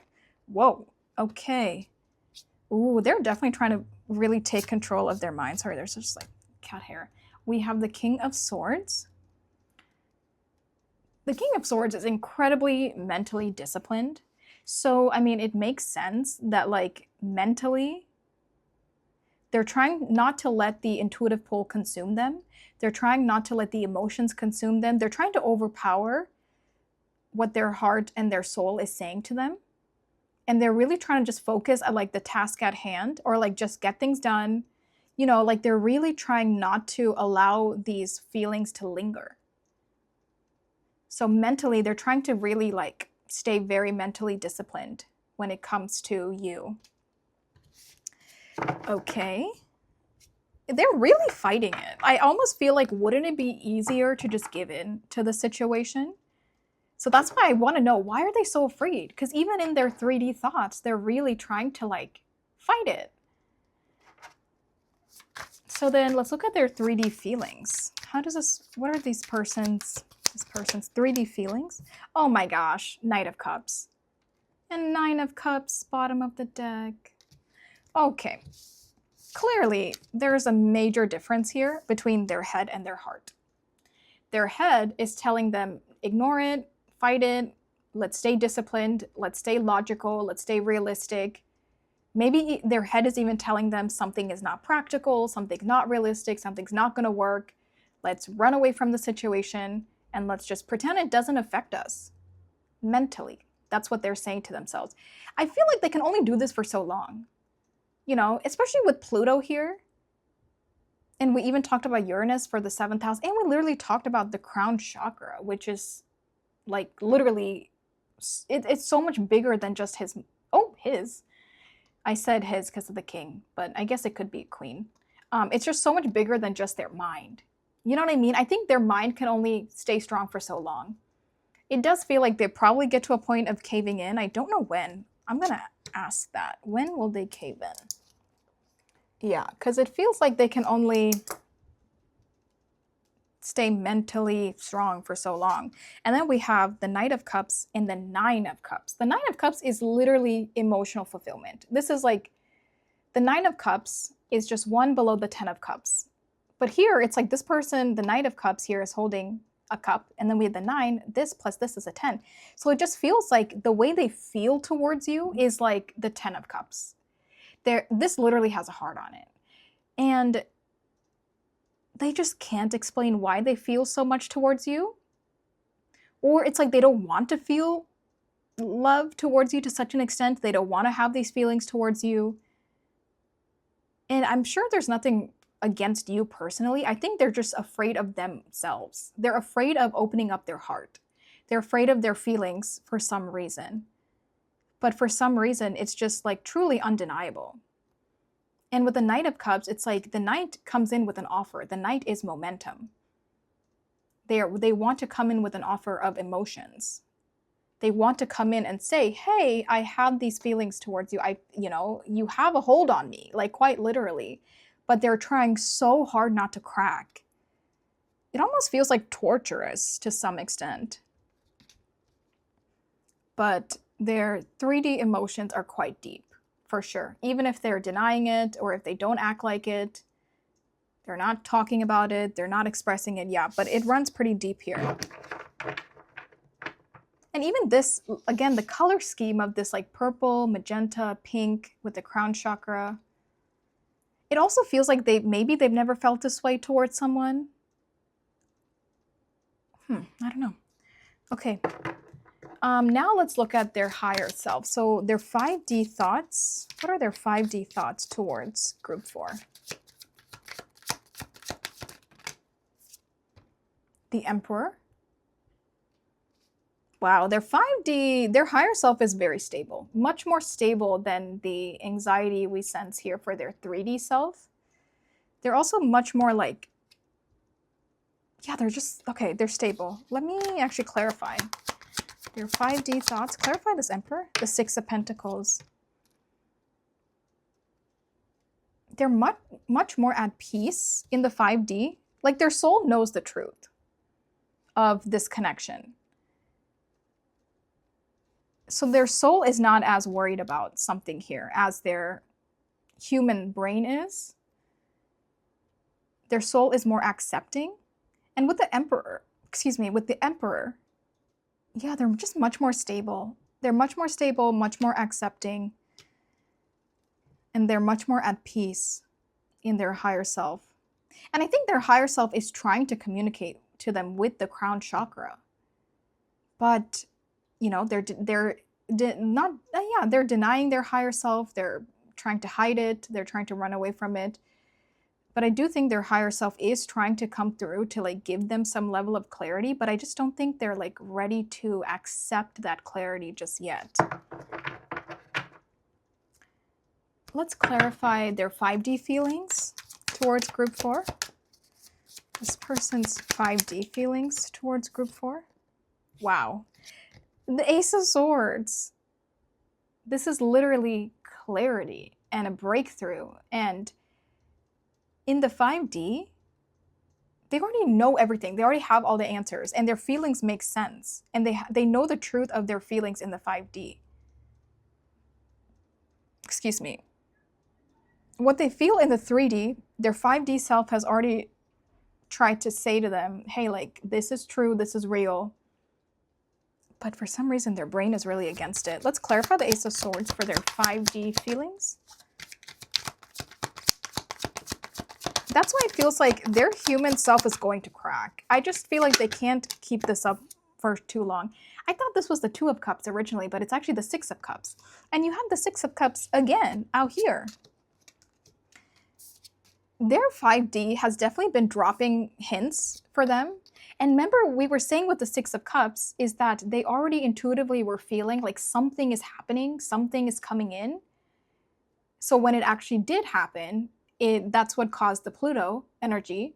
But we were saying that they already sensed it. And that's exactly what this is saying to me, is like in the 5D, they already know the truth of the feelings. They already know the truth of the situation. And the Six of Cups out here twice can talk about familiarity. It can talk about your past in this lifetime, or it could talk about past lives. I do think for this to come out for your higher self, I mean, their higher self, I definitely think you guys have had past lives together. Or you're a part of the same soul family. There's definitely like a spiritual pull between the two of you. And their higher self is trying to explain this to their human self. But yeah, I think as long as they try to be in this King or Queen of Swords energy, they're kind of denying what their soul is telling them. But yeah, this definitely feels like past lives, or like literally soulmate energy with the Six of Cups and the Ace of Swords for their 5D feelings.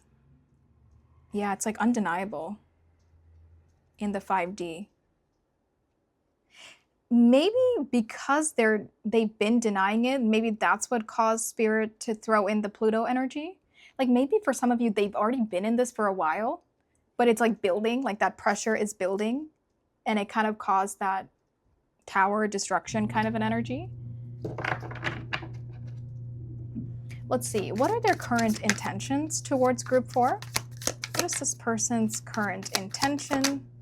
Oh my God, I just realized this is another 7. And you got another 7. We have 1, 2, 3, 4 7s, which is so crazy. Oh my gosh, this immediately made me think of kind of like a sexual energy. Yeah, Queen of Wands, bottom of the deck. Whoa, Queen of Wands, King of Wands. We have a couple here. That is so funny because, too many cards. Okay, because when I originally saw this really felt like demon time. Like this really felt like sexual energy for their current intentions. And immediately made me think like they're very physically attracted to you. And then I saw the Queen of Wands at the bottom of the deck, and she is the epitome of sexy. You know, she's the epitome of gorgeous, beautiful, attractive, confident. Yeah, they're very, very physically attracted to you for sure. I think they have some of these intentions towards you, whether you are king or queen. It doesn't really matter. But I think there's a lot of chemistry here. And that is something that is weighing on them, maybe weighing on you too. But right now it feels like these are living in their thoughts, like these intentions, these thoughts, like they have kind of like R-rated thoughts towards you, but it's kind of living in their head. I think they want this to come out of their head and like be a part of their life and like actually pursue this. But we can see that they're holding back, you know, and trying to fight it. But yeah, I think not only do they feel like the soul tug towards you, but they definitely feel this physical tug towards you as well, which maybe makes it even more tough to resist. So now let's see, what are their current actions? What are their current actions towards group 4? What are this person's current actions towards group 4? Judgment. First of all, Judgment is a card of surrendering. It's a card of a wake-up call. So this really feels like sooner than later, whether they're like in this energy right now or they're going to be in this energy quite soon, because we have the Chariot for the energy, the connection itself, it does feel like they're soon to have this surrendering type of energy. It just feels like even with the Devil, it just feels like something almost becomes unbearable. Like something just builds so much friction. Oh my God, Two of Cups as I broke the deck, Eight of Wands. Like, come on. it's like the momentum is building because something becomes very undeniable and like the top just pops off. And it just feels like they can't continue to hold back. So their current actions towards you with judgment, it feels like a 0 to 100 kind of an energy because they've been stagnant for quite some time. And then one day it's just like, it just pops off. But judgment doesn't give me, it gives me that they're going to experience this surrendering to where they can't fight it anymore. The desires, the spiritual pull, all of these things are going to overpower it. But judgment doesn't give me necessarily what exactly these actions are. But I do think it starts with them finally acknowledging it. It looks like two mirrors facing each other. And I think up until now, they could have been fighting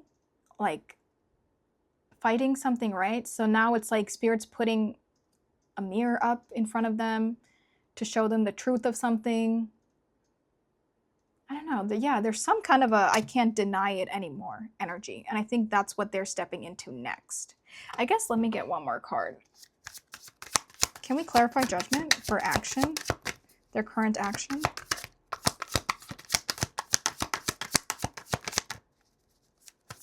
Yeah, the Two of Cups, I guess I didn't explain it completely. Four of Pentacles and the Hermit. Even this looks like that mirror I was talking about. Yeah, this and the Four of Pentacles talks about holding on to something, right? Holding on to something very tightly.